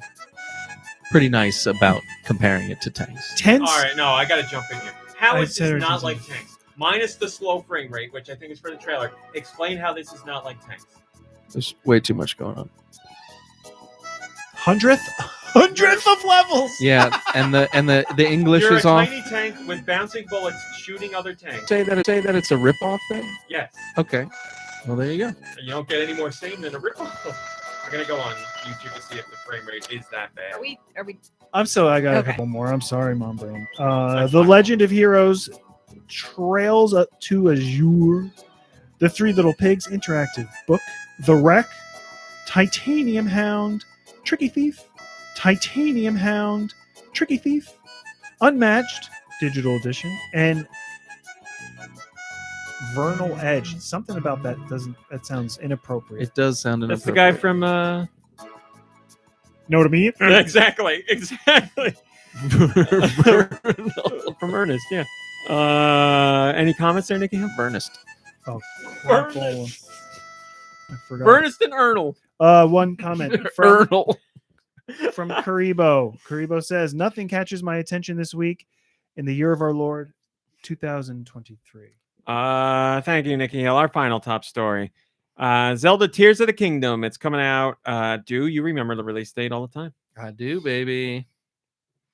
Oh, you want to know? Yes. It's May 12th. You are correct. Nice. May 12th. Well, all signs are pointing to this game, at least in Japan, opening to bigger sales than Breath of the Wild, which already took the biggest sales for any Zelda game ever in Japan. So we are 8 weeks out from the game's launch.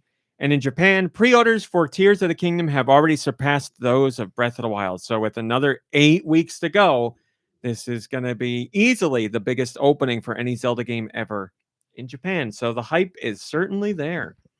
Kirby says, that's great. Zelda was never huge in Japan, but Breath of the Wild changed that. It will be interesting to see how Tears of the Kingdom does overall. On one hand, it's building on the huge momentum and love that Breath of the Wild built over the years. But on the other hand, Breath of the Wild had the benefit of also riding the Switch launch wave. With the anticipation of a larger Switch install base, Tears of the Kingdom is going to do very well. I'd love to see it exceed Breath of the Wild's success. Oh my God, only 8 weeks to go. It's so close. That's true. Just 8 short weeks away, and we'll be playing it. And those are your top stories. MomBrain, what have you been playing? Huh, Nicky Hill? I was going to say, I guess it's not getting released on the Switch and on the new system because we have not heard about a new That's system. a big no. Metroid Prime 4? Could be. I'm sorry, MomBrain. Go ahead. What have you been playing? Merge Mansion. How's it going? Great. How many times has Pedro Pascal showed up? 0. That's Well, so funny how advertising. just this one advertisement with this sexy man in it has gotten you back into this game, and he's got nothing else to do with the game. You haven't seen him once since then, Well, except in your dreams. I mean, you're right. That's 100% the reason she got back into the game. Welcome back. But yeah, she's been a Merge Mansion He said back into. die hard. Yeah, it's just he's right. It's very funny that all it takes is Pedro Pascal, and you're right back in it. I mean, that's I'm in it. That's I what like the Merge Mansions with him. that's what the marketing people at Like to Merge get a hold of Mansion that were dark all about. saber. Am I right? My goodness. Uh Like to take that element off of that man. oh, there you go. Turn me into the Mandalorian. Am I right? Oh. I'd bathe in the living waters with him. Whoa, Oh, boy! man. I would Grogu down on him.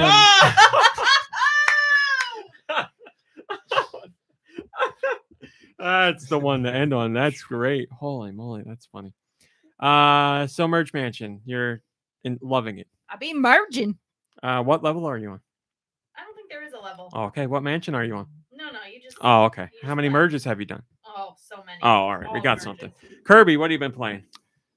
So this morning I did play the demo for Cereza and the Lost Demon. Is that what it is? Sure. Lost Okay. or last? I don't know. No, Last- lost. whatever it is. It's got to be lost. They find each other in the woods or something, and they help each other out. Yeah, to be honest, there was like so much text and so much like Not enough hair. just cutscenes and stuff that it kind of made it like pretty tedious. It is lost. Just I double checked. Okay. Yeah, I mean there's a little bit of gameplay. Do you find the demon in the? Oh, You work with the demon, Yeah, and you I do- believe so it's not really lost. you do at least get to the part where you find the demon or or maybe the demon finds you. Is I don't this remember. is this the Bayonetta side game or Yeah, Yeah, it's a okay. it's a Bayonetta Bayonetta spin-off. I guess Origins. it's kind of like a prequel. You play as a young yeah, Bayonetta, don't- aka Cereza. Cereza. Yeah, it's before she's Oh. Bayonetta. But yeah, it wasn't. There wasn't enough like actual gameplay for my tastes. Did you finish the demo? Like it had an did. ending and everything? Yeah, I'd say it's like maybe about a half hour. I haven't played the demo yet. I'm definitely gonna play a game because I am interested. But in was the it idea. similar to Okami. I mean, that has a lot of text. It and like, kind it's- of reminded me of Okami just because they're both cell shaded games, and yeah, it Same has people. a similar like it's like 3/4 view. It's like isometric. yeah, view. whatever So the a little bit, yeah. the view is called. but yeah, Okami, whatever is like third person behind them. Third Wolf. Thank you. Third Thank you, Wolfson. That's right. Third Wolfson. That's all I played. Oh, okay. Nikki Hill. Trying to think. Just I'm trying to think, but nothing happens. well, yeah. What the heck is that game called? Mario. Sea House Breath G's. of the Wild. Oh, and Clubhouse Games. and yeah, B of the W. B of the B of the W. Yeah, over 100 hours. Breath OT Wild. Over Yeah. 100 hours now? Yeah, Still one Divine Beast to go? I know. I have all four. He's divine. But the thing is yeah, now I have like there's other things I want to do. Go do them. Terrytown, baby. Bolson Construction. I'm a little overwhelmed with that because I went back there and now he's like, I want more people with the last name SON, and I'm like, now I gotta go searching for. Did you find specific people? Have you found anybody Yeah. yet? You found okay, so you got a couple people living Yeah, there. and now he's like, now I need wood and I need people to do this stuff, and I'm like, are you? Hey, so Terrytown wasn't built in a day. so I went Sure, looking but for when it is built, I went looking for place you want to live in. a tailor, and I guess I went to the wrong place because I scoured the area and I didn't figure out what he wanted or whom. But yeah. By the way, I could not imagine living in that world where days fly by, because like it takes days to walk down the street. Yeah, You it's a know, big place. and it's crazy. There's some really cool moments where there's it's like like the sky is moving like a time lapse, and it's like incredible. And there's other times where I'm like, I need to be in a specific place when the moon or the sun is in a specific place, and I'm standing there and nothing's moving. I'm like, come on, there's time lapse all over the place. What's going on now? Nothing's moving. You know I'm here for You it. need but, that Majora's Mask so you could keep rewinding the 3 days. and, Oh yeah, wouldn't that be great? and No, get an ocarina so you can make it nighttime. there's the You could do that. well, I mean, I could just start a fire. Yeah. But there's like the one shrine where you have to be on the pedestal when the blood moon is out. Yes. And I was like, there's no way I'm going to like see the blood moon and get there by the time the blood moon hits at midnight.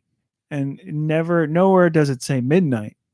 So I got there today, and it was 11:30 or something. And I was on the pedestal and I stripped down to my skivvies. And I was like, I'll just wait here till midnight. And it triggered. And I was like, I have waited on this for 100 hours. And what happens? I don't even remember. It opens up a shrine, but I didn't need to wait for midnight. I could have, like, once I saw a blood moon in the sky, I could have gone and Oh, you done it. could have and been just done. been there at any. And like I kept waiting, and there were a couple times where I was like racing to get there, and by the time I got there, the moon had gone. And you just didn't try it because you were like, it's not gonna Yeah, work. I like there's a lot of things that I could have done, but I mean, I'm enjoying it now. It's just becoming harder because I'm getting a little bit closer, and it's like now it's actual like resource management. And Have you been to Eventide Island? I was there early, and, Okay. and I Just curious if you went. I didn't complete it, and I've been scared to go back. You got I the kn- Master Sword? I Been to Lost Woods? I know where it is, but I don't know how to get into it. That's That's fun. exciting. Is it a maze? That's great.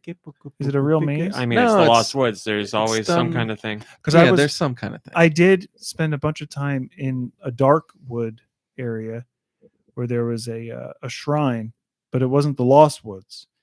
And Oh, you'll know the Lost Woods. no, I know where it is. I know of it. I know I need to go there, but I want to I want to kind of complete some things like the memories. So I still have like one or two things to do there. But yeah, I don't know. It's the lack of music, but like the little flourishes that are there. We were talking about it a couple weeks ago. Like it's it's just everything is really great about Makes it. it feel, yeah, it gives it a feeling, gives it a vibe, definitely. Like Well- the one I don't even remember what note it is. I can't sing it, but like there is one note on a piano that they just like ding, ding, ding, ding, ding, ding, ding, ding. I know the ding, one you're ding, talking about, ding. yeah. And even that just like adds so much to the experience. It's good. It's a good one. Well, good luck on the rest of your adventure. Well, Glad now it's I'm going starting. Daddy's got to go to work, so Yeah, some of those memories are hard to find. tell me about it. on. In the game too. Yeah. Dude, Oh. what have you been playing? Good one. Played some Fortnite with the boys and with the girl, your sister. We had a good time this week. We've been playing like every night this new season. It's a lot of fun. Doing pretty well. And Fortnite is fun. What can you say? As long as you got friends. Fortnite.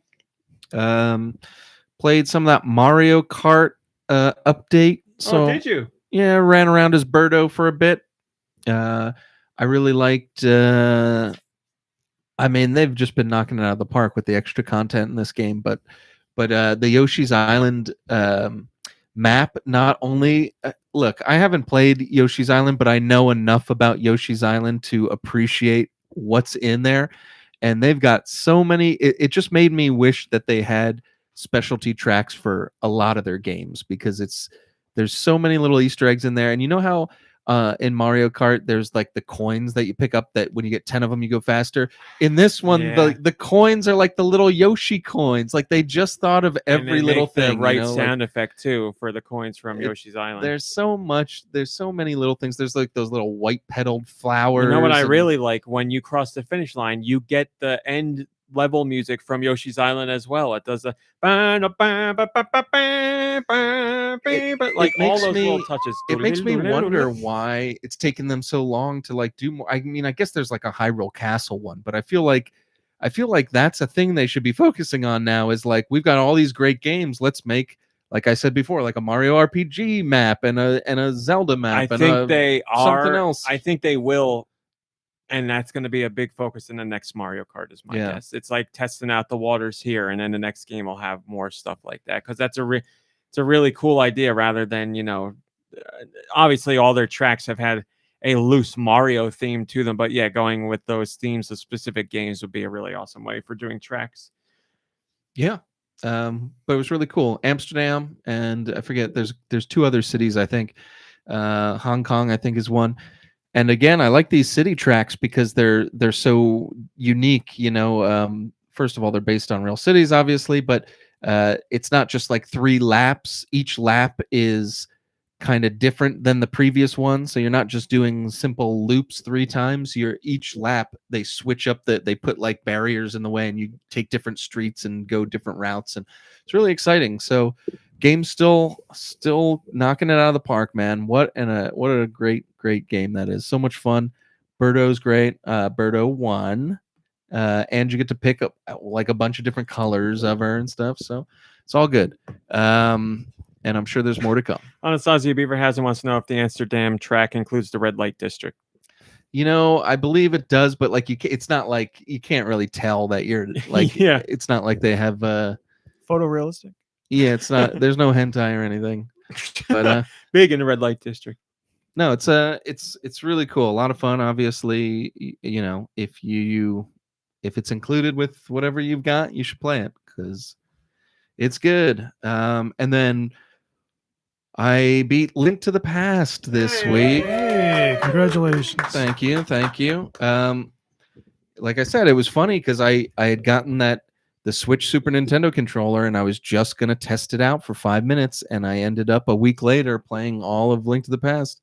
The game is really something. A lot of as you guys know, I'm getting into like Super Nintendo games finally. I mean, I have been a little bit over the years, but like now I'm like really focusing on it, and it's continually surprising me. Like I've beaten Link to the Past a couple of times over the years, but like still, as far as like the year these games came out and how well they control and play today it really is something. And it just says so much about, yeah, obviously Nintendo's kept up the good work over the years, but they wouldn't they wouldn't have like it's that foundation that they have that everybody knows, where it's just like the games are fun, they play good, they've got good music, they're thought out, they're creative, they're clever, they're colorful.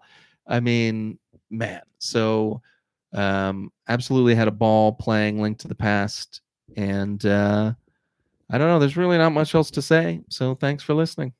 Oh, that's it? Yeah, Okay. that was it. That was it, and that's all, man. We're obviously waiting, got the countdown clock for Tears of the Kingdom in the next couple of months. I don't know what I'm going to be doing. I think I'll probably be playing Dead Island 2 when it comes out, but a lot of the previews have come out and have said that it might be a little bit more linear, less open world sandboxy than you were anticipating. That the idea of that turns me off a little bit, although I do like sometimes streamlined games. It's just like something like this I thought would be a little bit more open world. So we'll see. Now, what I'm not worried about is the repetition. A lot of people have been saying, well, it's repetitive, you're going to be beating zombies and blah, blah, blah. I've done that for years with Dead Island 1 and with Dying Light 1. I don't care. I can do that till I'm blue in the face. That doesn't bother me. For me, it's going to be the replay value, because I'm going to want to play with every character and go through again and again. Is it going to be the same old linear stuff? I don't know. It might be. We'll see. So I'm kind of on the fence about day one purchase of Dead Island 2. But man, I thought it was going to be a definite. Well, I mean, it's a definite, but like I just wanted to tell you that there are, because you probably aren't keeping up with anything about the game, so like just want to let you know that what you thought from your trailer watching was true. The previews say the same thing, but and then Resident Evil 4 remake's been getting a lot of really great reviews. That I'm still not interested in. What's the release date on that? I mean, it's got to be soon, probably this week. Probably. I honestly don't know, because I haven't. I decided that, I think I talked about this last week. I decided not to kind of get it day one. I'm going to wait on it. I mean, it looks great, but I don't need to be playing this day one. March 24th. Yes, it's this week. I'm sure it's good. Peace and love to everybody who's going to play it. I will play it eventually. It might not be for a couple of years, but when I do, I'll let you know then what I think. I hear they took out a boss fight. That was one of my favorite boss fights. Well, which one? Don't tell me. I don't know anything about it. Why are you even saying this? Oh, okay. Or don't tell us. What do you mean? Why am I saying? Because we're talking about a game. Resident Evil 4? Well, yeah, then tell us. Yeah. It's that one with like not the cage and the awesome underground cage with the cavern. That's the best thing ever, isn't it? Really? They took that out? That's like the greatest boss fight in the whole game.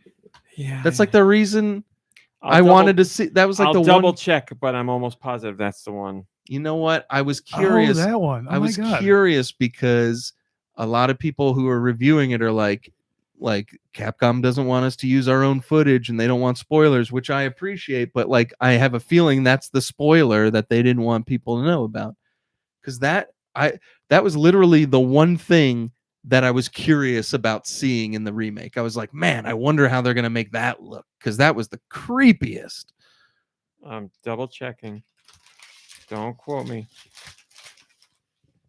Josh Habadoo, those are the Juicy Chew fruit challenge TikTok sensation things that we tried last. Or no, it's Juicy Chew Challenge fruit shaped jellies. I don't know why they say chew. There's really no chew involved. I mean, That it really is- should yes. be, right? There's been more removed. sucking than chewing. It's gone, baby. What was the fight you're talking about? I don't even remember. It's the underground weird thing in the cage It's running like around. it's crazy. It's like it's got like the torso of a human and it like crawls on the ceiling, and it's like remember. it's so scary and frightening. It was the scariest. Angels, demons. Oh my gosh, And I it's don't like- remember that. It's like the craziest part. The level design is insane. It's like this underground cave that's overlooking Yeah. a vast nothing, and it's like there's like a cage dangling above this vast nothing, and there's like storage containers in the cage, and you're hiding between them. And yeah, this you're thing like is running between pens Oh as my this thing is God. chasing you or trying to get you.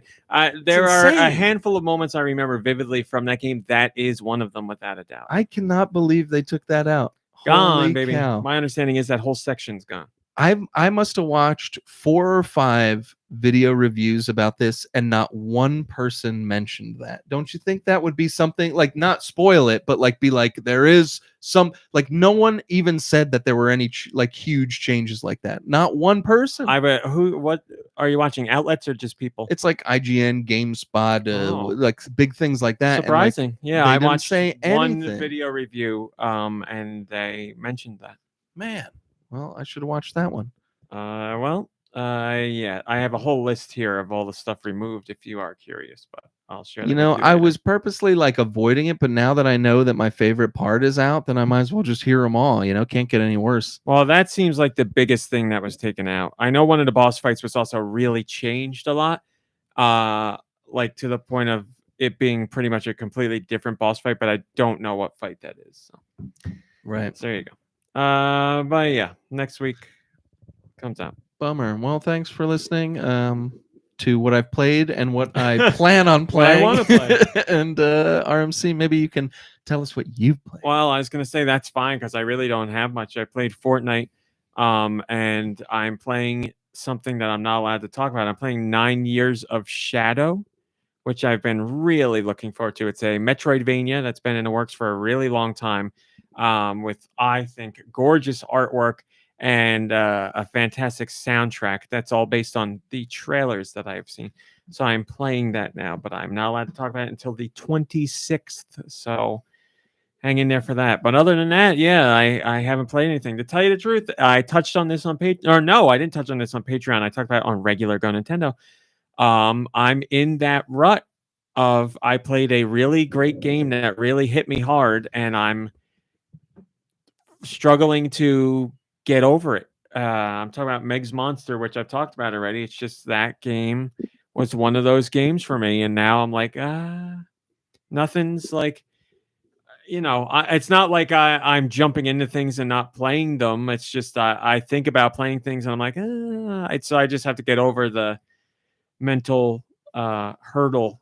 And I no doubt, well, like I said, I'm playing this other game for review, so that's one thing. But yeah, there's obviously other games I want to play and other games I'm interested in checking out in general, and I just haven't done it because Meg's Monster just did it for me. So maybe the new, it's not that new anymore, but maybe the newest Bayonetta game is the one for you to finally play. I was thinking that last night. Yeah, I was. Yeah, I still haven't played the third game either. I'm definitely going to check out Bayonetta Origins this week, and I almost started it last night, but I did some work instead. So I think that'll be the one. Yeah, because it's not too story intensive as far as like from what you've played emotionally, and it's pretty action packed. I like the I'm sure that'll do something for me.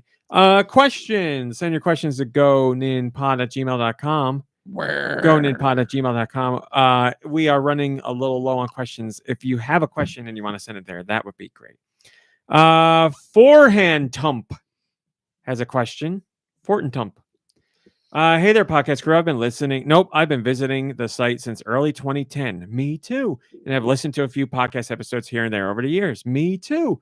Recently, though, I got a second job working 10 hours a day at a warehouse doing very repetitive work. So, needing something to keep me from breaking down and quitting over the sheer boredom, I started listening to your podcast and a couple others to help the days go by faster. I want to let you know that your podcast is the one I look forward to the most. We did it, guys. We did it.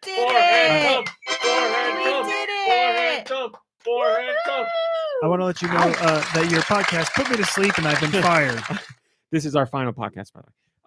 My question: are there any games that you bought or played because you heard a song or any part of a soundtrack from it? Oh, I mean, game music question. I love it. It's funny. 9 Years of Shadow, which I just mentioned when I first heard the music in the trailer, I was like, oh, this is something special. And I've been chomping at the bit to play the game because of the soundtrack. What are you looking at me weird for? I'm telling my true story, and you're like, I don't buy it. You watched the trailer. It wasn't that you heard a song and you were like, dumb. But the song, if you listen to my story, was my reason for being like, oh, I really want to play this. Okay. But it's very hard for me to hear a song from a game and not see the game. So, because there are games I've already seen that I listen to the soundtracks before playing, and I want to play the game. But to just hear a song without having seen the game, it's pretty impossible. Fragile did that. I mean, I listened to that song 100,000 times. You and The you're game on the came same out. page with that soundtrack. Fragile Cream Dreams. Great game, great soundtrack. Yeah, there are. Do you guys have any songs you heard that? Let's go with. I say, are there any games that you bought or played because you heard a song? All right, so is there anything where you were watching a trailer or something and you heard a song and it really sold you on the game? I don't think so. I mean, there's been plenty of times where I, bought a game soundtrack because I heard a, song from a game that I really Yes. liked, but that's about it.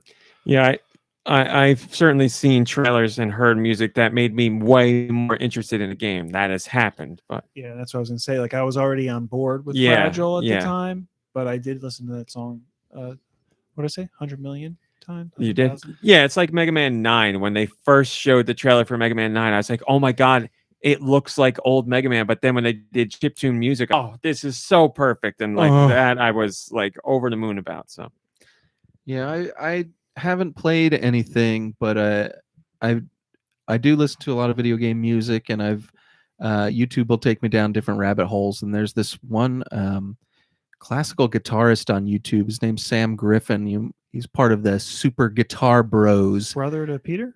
I don't believe so. And he's an amazing guitarist, and he does nothing but like classical versions of video game songs. And he did this one just a couple of weeks ago about Stardew Valley, and usually it's just like a song and he'll play it. But this one, he went into the 4 seasons of. First of all, I don't know anything. I know very little about Stardew Valley before this video came out. So he did the 4 seasons. I guess it changes throughout, and each season has a different song.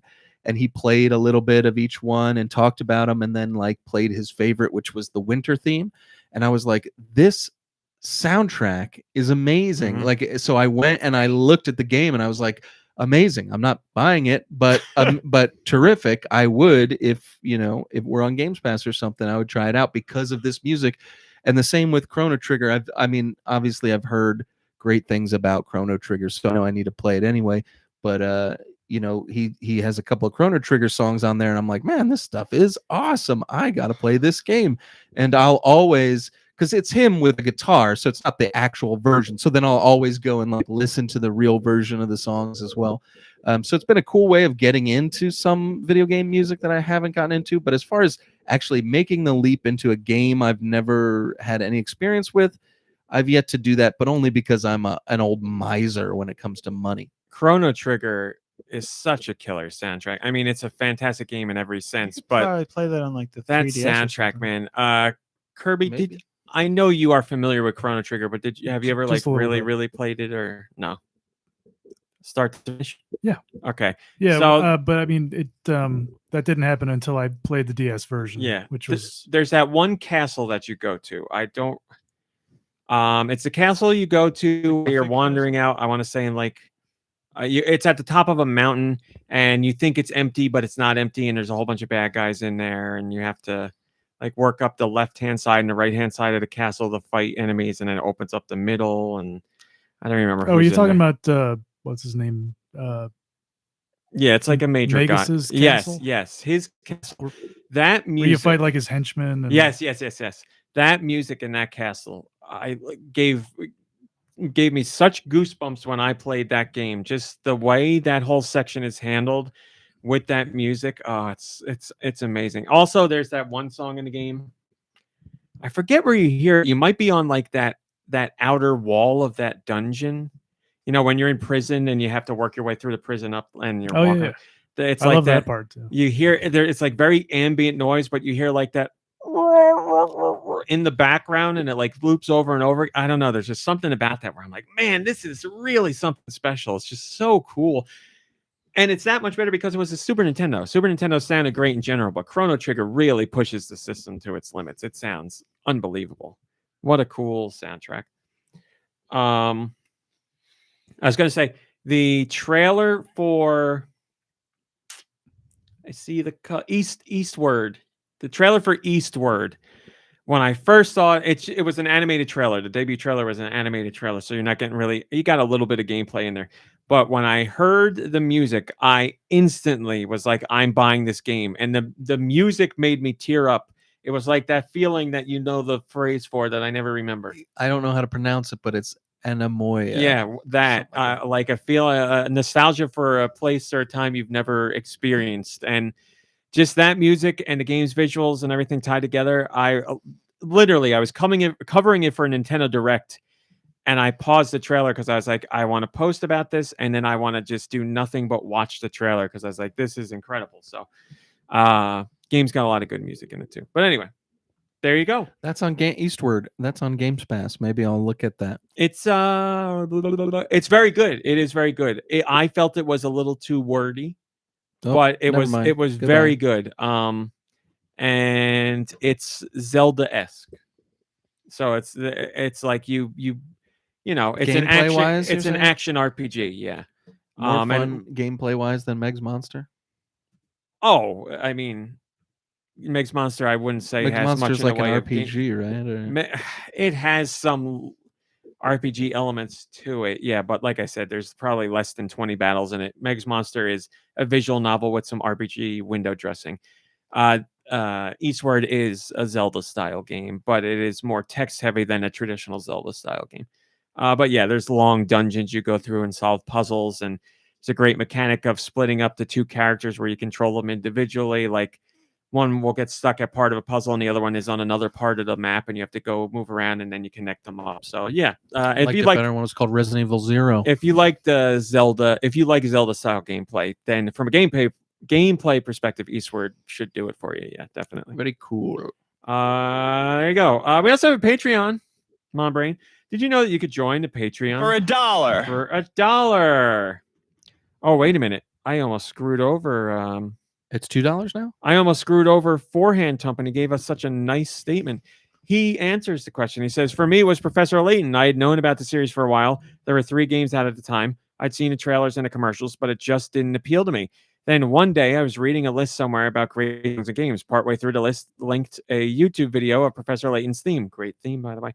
After listening to that song once, I immediately went and bought all 3 games that were available, and I've been a fan of the series ever since. That song is incredible. I was listening to it recently, just like listening. That song does it for me. Yeah, that'll make me emotional without a doubt. There's a live version. Mm-hmm. It's amazing. Yep.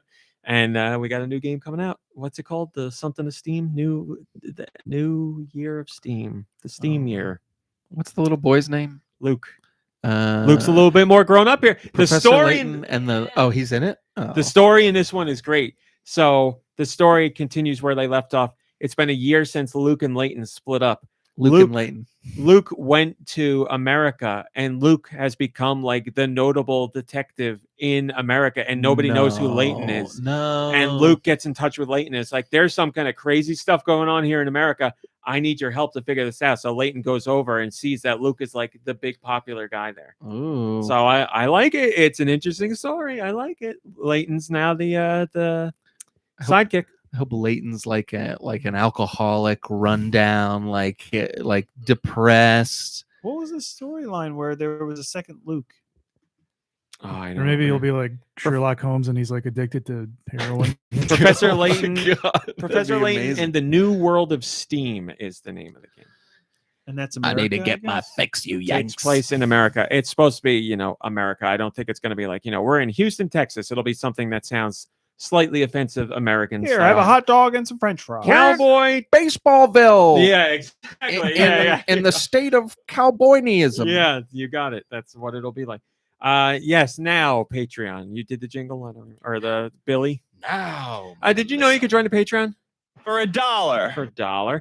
Outlulz joined the Patreon for $1. Thank you, Outlulz. Oh, we love our Outlulz. They ask, it's a rare condition this day and age to read any good news on the newspaper page. What is something from the past week you saw or read or experienced that made you happy? What a great question. Well, I told you the Guillermo del Toro thing really did it for me, and that was less than a week ago. I was really happy to hear that. It made me tear up. Lots of Oscars-related thing, actually. Seeing Ki Hui, what's his last name? Kwan win the award, and his speech was great. I like that. What other happy things? Oh, MomBrain and I, we just talked about this today. SmackDown last night made us happy and both made us emotional. We teared up a little bit. Without storyline spoilers, a moment that fans have been waiting for probably 3 months now happened, and it was beautiful. And you could hear the excitement and happiness in the crowd because it was a literal like explosion of noise from the crowd because we've wanted this moment so bad, and it finally happened. And it was great to see. And the two people in the ring were obviously emotional about it as well because they're friends in real life. It was great. It was a really great moment, and I loved watching it. So I got to be out in the yard today. That made me happy. there you go. That's a good one. Some hard work. Outside. That makes me cry too, but for a different reason. You guys have anything this past week that you saw or experienced that made you happy? Making people happy. I'm the magical man from Happy Land. I got a Shamrock Shake yesterday. That was pretty good. Oh, that's a good one. That works. That's a good one. Definitely. Always cause for a smile. Nicky Hill, anything make you Can't happy? think. I mean, nothing like One of these things? This fruit thing that make you happy? no. I don't really like them. I just eat them because they're there. No, they made me confused. Fair enough. Do you know what just popped into my head? The fruit roll-up ice cream. I told Sahar we were going to do Yo, it. We what's got to with do that? it. People are freezing fruit roll-ups and they're eating them, but there's the I- plastic. Okay. Forever ago, I saw someone do it, and I brought it up with him, and then it's, I guess, like becoming more popular. In But the people's plastic, algorithms. right? What Are they not talking about wrapped? the you- plastic? You take them out. You of don't the even plastic. put them in the them. freezer. You unwrap them and you put ice cream in them. And they get No, but I saw a video where a guy just put the whole thing, the Wow. box, Oh, in the that's- freezer, and he was just like that's an idiot. eating Yeah. them, and he's like, "Wait a second, the So- plastic here." My cousin You tried did it wrong. My cousin tried it, and she gave it. She did vanilla ice cream and a fruit roll up. She tried it with sherbet at first because for some reason she said she thought I that would think be sherbet better, would be great. and she said she was wrong. So she said, "I'm going to do what the TikTok said and just do vanilla ice cream with the fruit roll up." She did that, and she gave it a 10 out of 10. She gave it to her dad, and she recorded his reaction. I've never seen a more genuine reaction of like mind blown. you could see a moment in his eyes where he's like, "Oh, this is delicious." Man, I gotta try that. So yes, we will try it. Definitely. I 1,000,000% want to try it. And I'm sure that will bring smiles to everybody. So we'll report back on what are you looking at me weird for? We'll report back on smiles next week. Did anybody anything else that made them happy? Experience, see, read, play. Yeah, I gotta Okay. I gotta play more positive things or read more positive things. Yeah, I gotta. Yeah, it feels like I mostly read bad news this week, which we just covered at the beginning of the show. There's always plenty of bad news, but yes. The majority of it for me, when I see it's either bad news or just stupid. It's not news. It's just like articles based on TikToks and stuff like that. And it's like, what? Well, Is this also- like- this is news now. Again, it doesn't have to be news. It's just something you No. in the past week you read, saw, or experienced. So I went maybe back to next work. week. There you go. That's a good one. Making money. You can buy things that'll make you happy. No, Buying I things can't. makes people happy. Piper Cat doesn't meow anymore when I pick her up.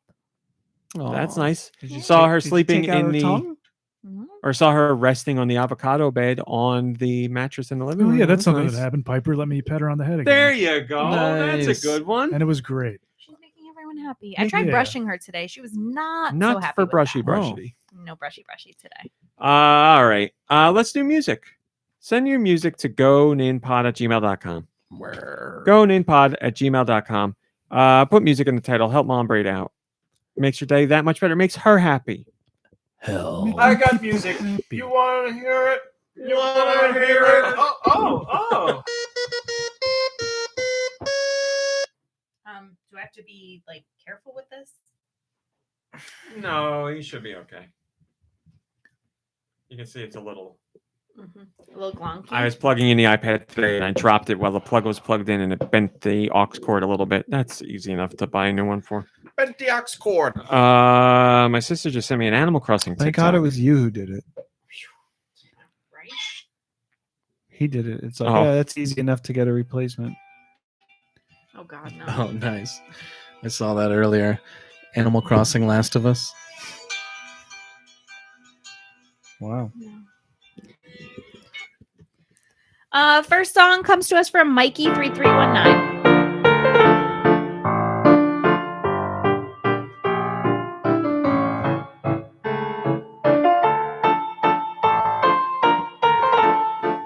Luigi's Mansion 3. No. Is it a Square Enix game? No. Switch? No. Oh, what system? Nintendo 64. And it sounds this good. And it's also on PlayStation. first party? I don't think so. No. It's on PlayStation, pal. Oh yeah, you're right. What a stupid question. It was. Mark that time code. You're 100% Right. right. Said something stupid. Stupid question.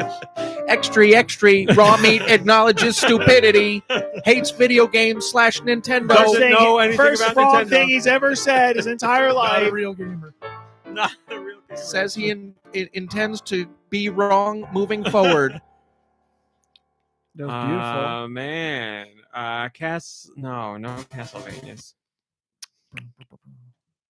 Snowboard Kiss. Bomberman. Winback. Mm-mm. What was on N64? Nightmare Creatures. No. I don't know. Anybody else got a guess? Oh. We don't know.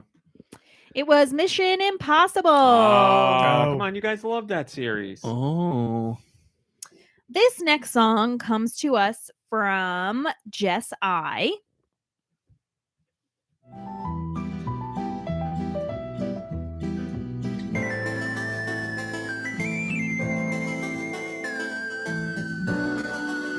I really like it. I think you played it, but I'm not sure. I was going to say it sounded familiar, but not this part. I love the mixing of video game instruments and real instruments. What system? It's got to be Switch. It is. It could be anything. Live Alive. No. Let me try this again. It's not first party. Mm-mm. Definitely not. Trying to think of soundtracks that combine that stuff, and I'm drawing a blank. It sounds like a good, adventure, puzzle-ish game.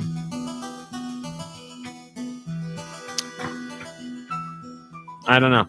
But that's a song that makes me want to play a game. Icon Fell on the Switch.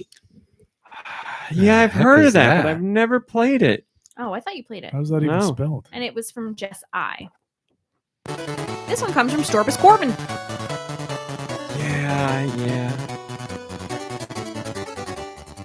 Yeah. Yes, I remember Kirby or this game. something? I can tell. I It's remember. not Kirby. This is a Game Boy or Game Boy Color? Game Boy. First party? I don't think so. I'm sorry. Published by Nintendo. Molini. Yes. Oh, yes. I had a feeling that's 100% first party. That Miyamoto made that. That could be on the Game Boy. It certainly could. Nintendo. It would be nice if it was. More people should play it. Great puzzle game. This one comes from Tentavision.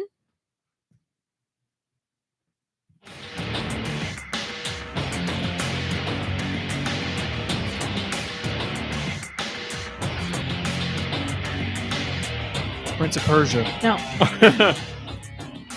Wait, is this Is it a racing game? Fighting game. Oh, Kirby's getting somewhere. might be completely wrong. Is this like a? Oh, there's lyrics. Sonic. Shadow the Hedgehog. It sure is. Just Dance. Once we got to that garbage. That's from Tentavision. So not and it even know was what? Shadow music the was good in Hedgehog. that one. Don't spit in my mouth if you see me in a desert, because it was Shadow that killed me, and I'd rather die than live knowing about Shadow the Hedgehog. Here's one from Ask Me. This is Game Boy Color. No, this could be GBA. GBA.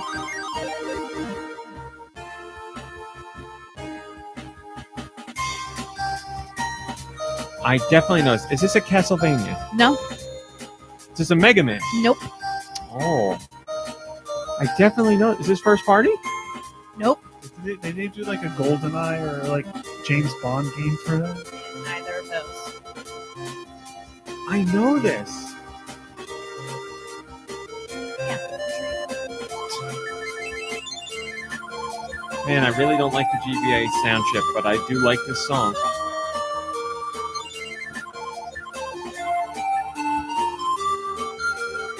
So it's definitely a GBA game. Is this Kirby? Capcom? Is this like Astro Boy or something? Sega? Sonic Advance. Yeah. Oh, There it is. Oh, Sonic Advance. Oh, there you go. A good Sonic song and a From bad SNES. Sonic song. Keep going. Man, I remember one more. I remember getting Sonic Advance, and I was like, a new Sonic game on a Game Boy Nintendo Advance. system. What in the world is going on here? Is it a good game? The Advance series is really good. Yeah, This. I think there's 3 of them, and then Dimps went on to do Sonic Rush, which I love. Sonic Rush. Sonic Rush 2 wasn't so crazy. Whatever that's called, Sonic Rush Adventure or whatever. Disappointed. This song comes to us from Akumaju. Oh, right away.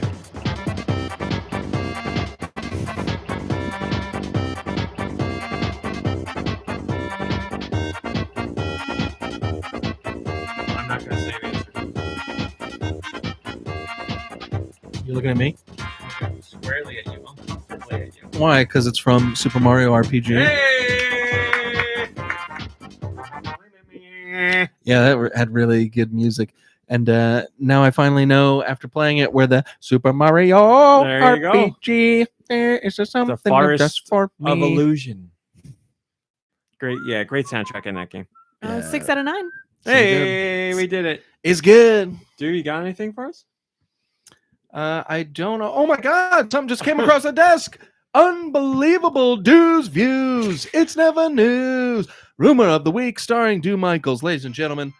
Deux Michaels loves to bring the rumors to you. Rumors that you wouldn't hear anywhere else. Rumors that you wouldn't get anywhere else.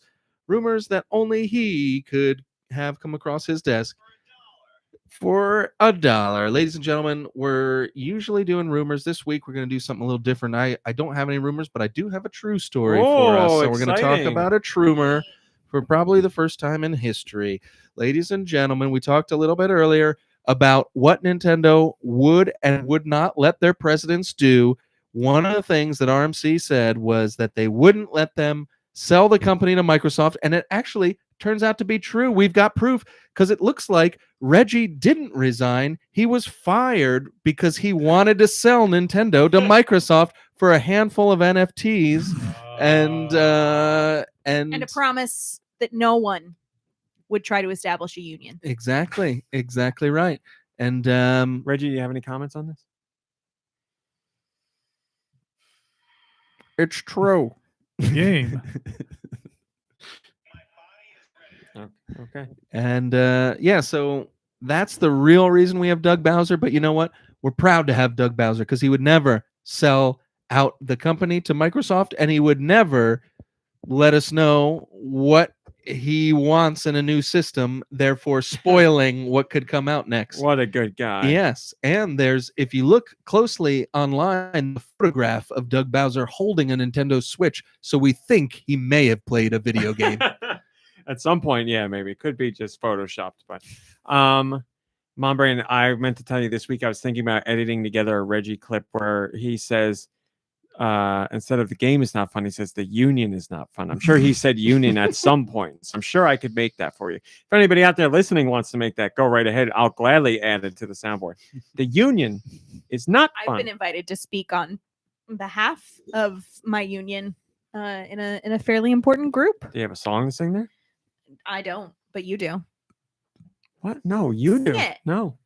You can't get me. I'm part of the union. There you go. The Raw Dad special. All right, everybody. Thanks for watching. Thanks for listening. We'll see you next week. Goodbye, everybody. Goodbye. Bye, everybody. We made it. Well, after show, you want to eat another one of those jelly things, Nicky Hill? Oh.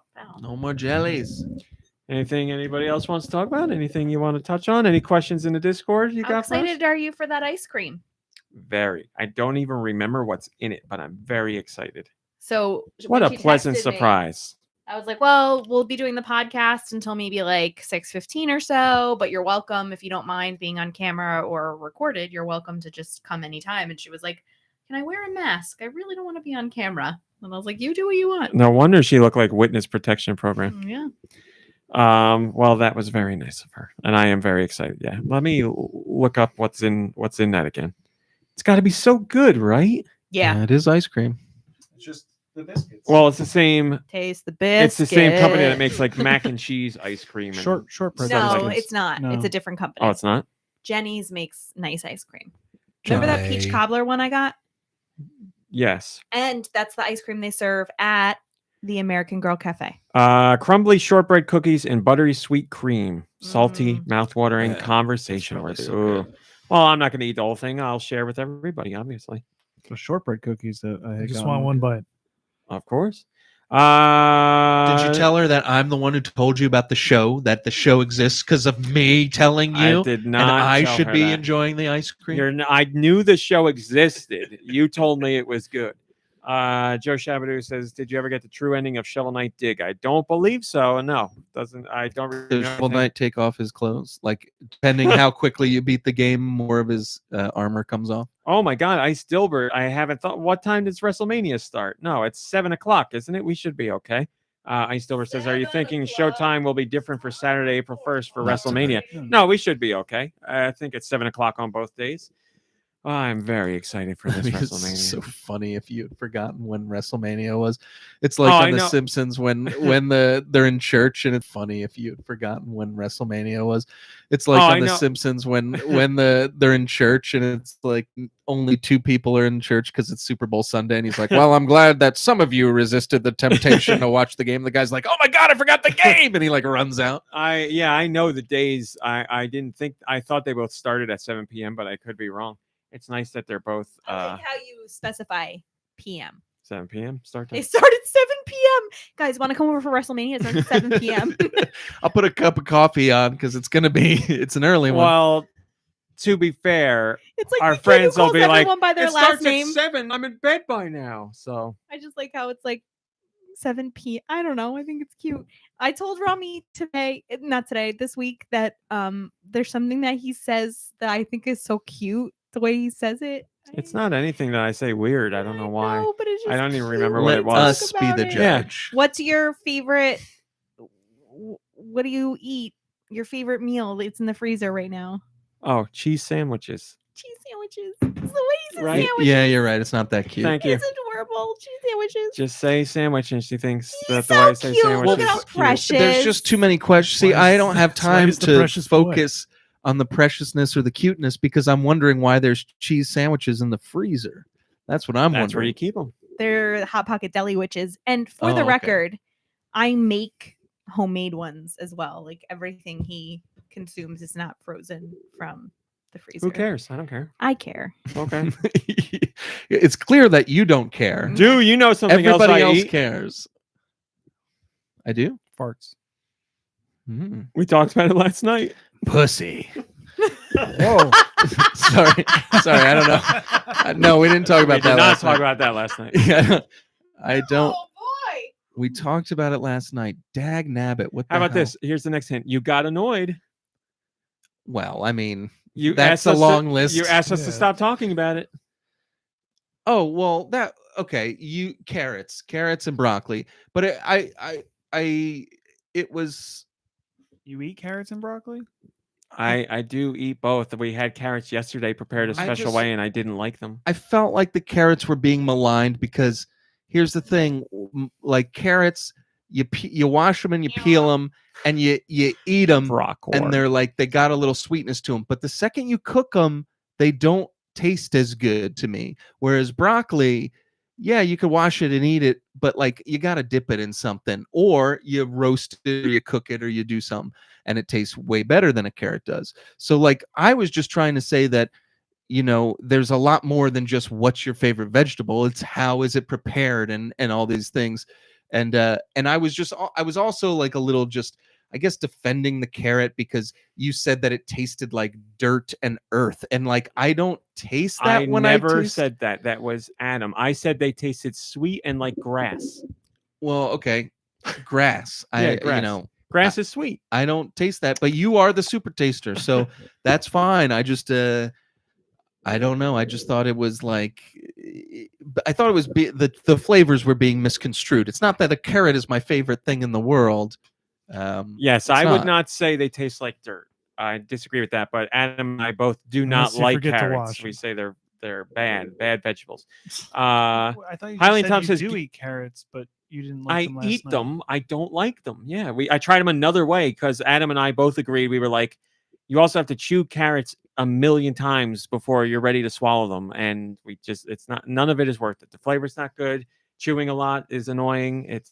They're just it's a bad vegetable. I'm sorry, it's a bad vegetable. Poor individuals. Highland Tom says, Vegetable. "Give me cauliflower."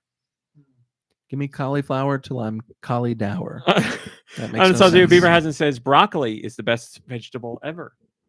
You gotta do the whole thing. Cantaloupe, carrot, Brock corn. Ice Dilbert says cauliflower tastes. Ice Dilbert says ended that fart dirt lovingly for 2 months until it grew into a fart flower. Harvested it on the hottest, ripest day of the year. Boiled it for 13 hours and then tried to fool people into thinking it tastes just like mashed potatoes. It's not going to get any better than that, people. We're out of here. I was out planting cauliflower Oh my earlier God, today. that's funny. Thanks for watching. Thanks for Do we listening. have video of that? Just you farting into the dirt? Play some games, rest, relax. You deserve it. Hang out with friends and family. We'll see you next week, everybody. Goodbye, everybody. Goodbye, Goodbye. Oh boy, that's